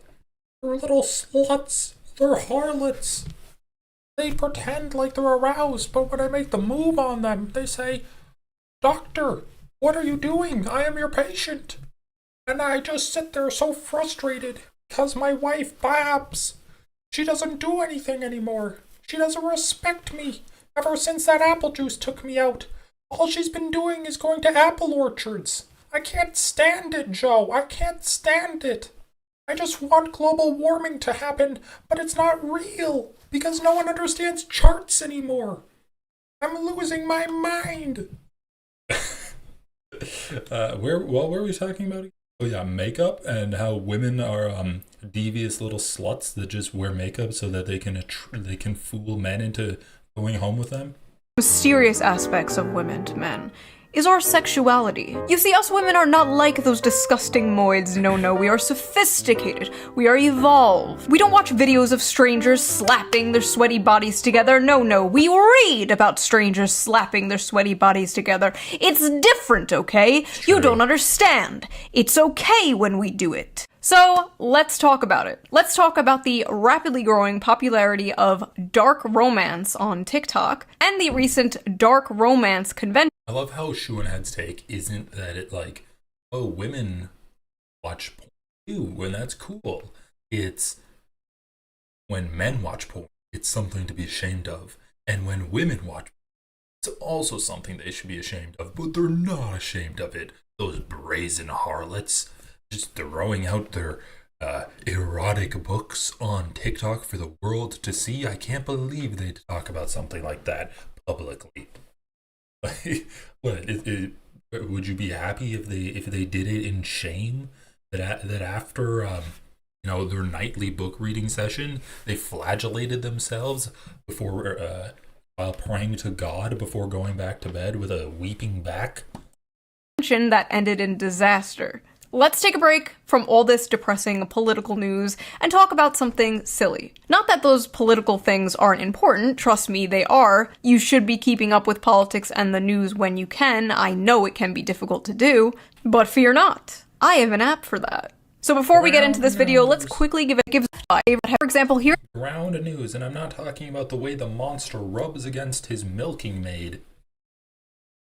Visiting professors reading a Trump saying me on it is ground news, like immediately. But don't just take my word for it. Even the Nobel Peace Center called it an excellent way to stay informed, avoid echo chambers, and expand your worldview. So thank you to Ground News for sponsoring this video, and thank you, the viewer, for not skipping the ad. Should check out Ground Right? News. So let's get back to the video. Book Talk is a very interesting place, and any book fans out there know how it has absolutely destroyed the hobby of literature and just flooded it with absolute slop. Spicy slop. You see, books on TikTok are not rated by how well they are written or how good the characters are. No, they are rated by the spice. And what does spice mean? Porn. It means porn. Spice level is very important to book talkers. How much spice does a book have? What are the spiciest— By the way, this video is 30 minutes long. I'm not watching all 30 minutes of this. Books they have ever read. How spicy is the book they're currently reading? Spice, spice, spice. The spiciest book going viral on Book Talk lately is none other than Morning Glory Milking Farm by C.M. Nascosta. Violet is a typical down-on-her-luck millennial, mid-20s, overeducated, and drowning in debt. Oh my god! She's just like me! On the verge of moving into her parents' basement, when a lifeline appears in the form of a very unconventional job in the neighboring Cambric Creek. She has no choice but to grab it with both hands. Morning Glory Farm offers full-time hours, full benefits, and generous pay with no experience needed. There's only one catch. The clientele is grade A certified prime beef. With the manly, meaty endowments to— okay. Morning Glory Milking Farm is actually a profound critique of late-stage capitalism and toxic masculinity. In this text, we see that the tingling sensation in her coochie is actually the tingling sensation of a Marxist revolution. Okay, come on, that's funny. That was a well-written joke. The tingling sensation in her coochie is the tingling sensation of the Marxist revolution. Please, tell me Shuanhead doesn't realize that was a joke, right? This is every fucking BreadTube video to me, dude. This is every Jack Saint video. So I actually read the book myself, and I'm not gonna lie, the 19th Amendment needs to be abolished. So, like I said, the story is basically this millennial named Violet, and she gets a job basically working at Big Pharma in Narnia. I'm sorry. Shuanhead, obviously this is not a serious video, and she doesn't actually care about anything that she says in this video. But it is endlessly ironic that Shuanhead makes slop tube videos, which are essentially like titillating, like semi-softcore porn for these guys that watch her videos, right? Oh my god, females masturbating? Ooh, what a tantalizing subject matter. That's so risque, but I'm gonna watch it with Shuanhead holding my hand and walking me through this difficult ground for me to navigate, because I know she'll be my guide here. What else does she write about? Is this what men really want in a woman? Oh wow, we're going to be talking about the sexual fantasies of men? What an interesting subject. We better not be a little bit too in depth about it. Why do they hate Sydney Sweeney? Women with big boobs? Sorry, let me go full. Women with big boobs? Wow, I'm gonna watch this, but I'm like, not for the cleavage, although kind of for the cleavage, I'm gonna watch it. Is this the average male fantasy? And it's a white blonde-haired woman in a wheelchair so that the man can like take control of her or whatever. Like, this is the slop. This is the YouTube equivalent to these slop books that she's complaining about. She does what she's criticizing in this video. Like, obviously, it's not like she has a principled stance on any of this. She's just making entertaining content for these, like, kind of incel fans that she has. Like, she's just a male pick-me, and she makes content to that reason, or to that regard. It's just like a funny observation, right? Where they harvest Minotaur milk to make Viagra for human males. And I read the whole thing. Probably gonna be put on some kind of watch list. But listen, this is my job, okay? I'm not out here like selling feet pics or something. What I do is far more dignified and normal. Now, let's take a look at some of these notes I wrote. Let's see. Big dick and balls. At one point, she says the term, and I quote,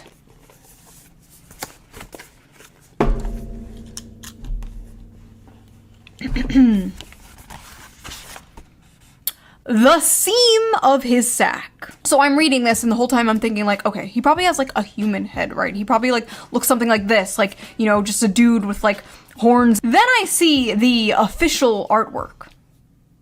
That's a cow. Yeah, Bro is a cow. Bro is a straight up cow. In a few parts they're being intimate and it will be like, his hooves clip-clopped. My hooves will tear up your sheets.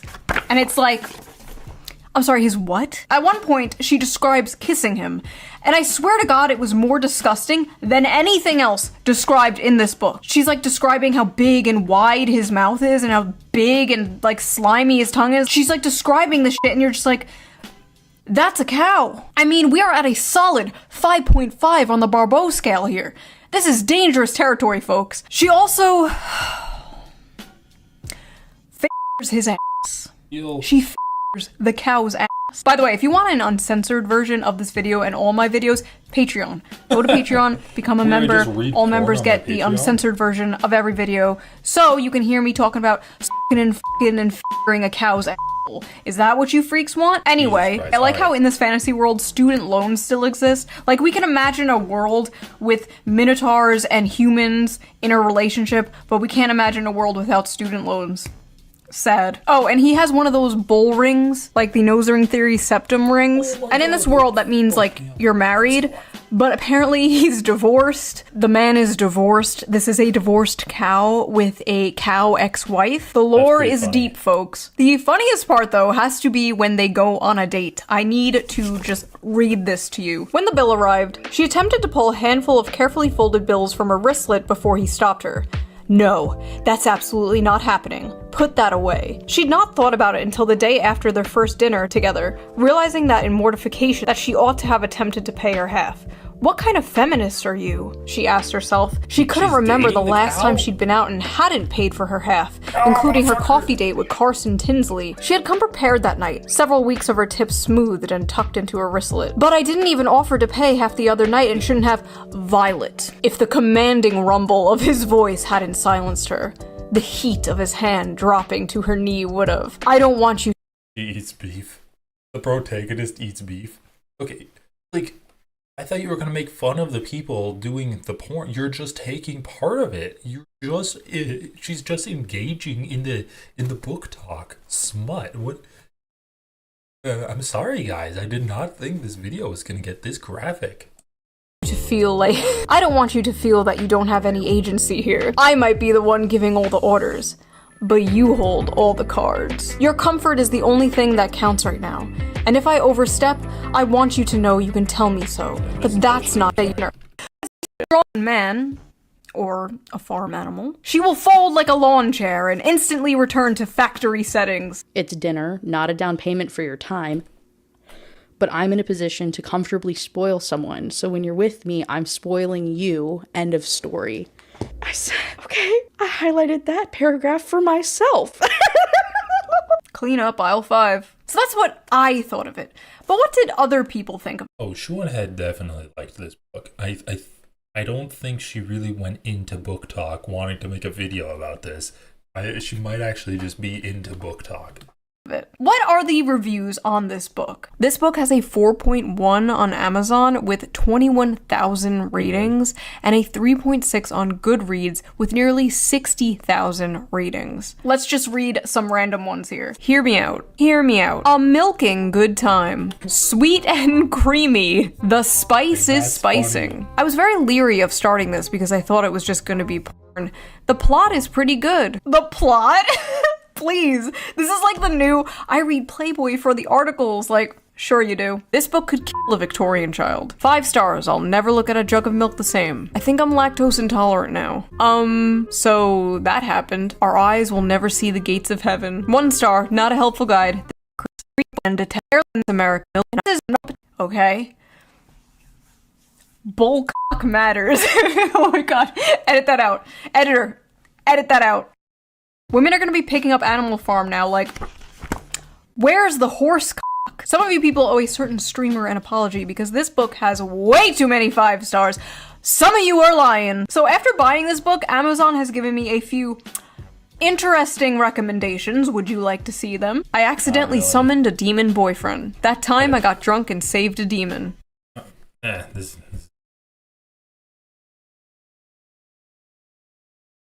I mean, honestly, like, applaud to you for still getting 1.7 million views on just absolute garbage what you're putting out there. How does she end this? The perfect guilt-free slop. But they don't just want a wild dominant man. They want to tame a wild dominant man. Similar to when a man sees an art hoe with a nose ring, you can save her from her daddy issues. You can do it. It definitely won't backfire and ruin your life. Go for it. Go talk to her. With many women, there's this desire for, like, danger and aggression, but also the desire to tame that danger and aggression. The desire to be that special. Dude, it's so fucking stupid. People act like, oh my god, like, men and women, they have different wants in dating and stuff. People just want to feel like the person they're with cares about them. And if that means, like, dedicating time to them or changing something about them, that's an indicator that the person you're with actually cares about you and wants to be with you. This is the same for men and women. Like, oh my god, dating crisis solved. Wow, every video can be deleted now. Great. Okay, guys, I'm gonna call it. Everyone, have a good rest of your day, man. That was dumb. That was... Chewing Head is so boring to go. Her videos suck. Videos are so bad, but they get millions of views, so it's probably worth covering. Anyway, guys, head out. Everyone, have a great rest of your evening, morning, start to your day, wherever you are in life. I'll talk to you later. See ya.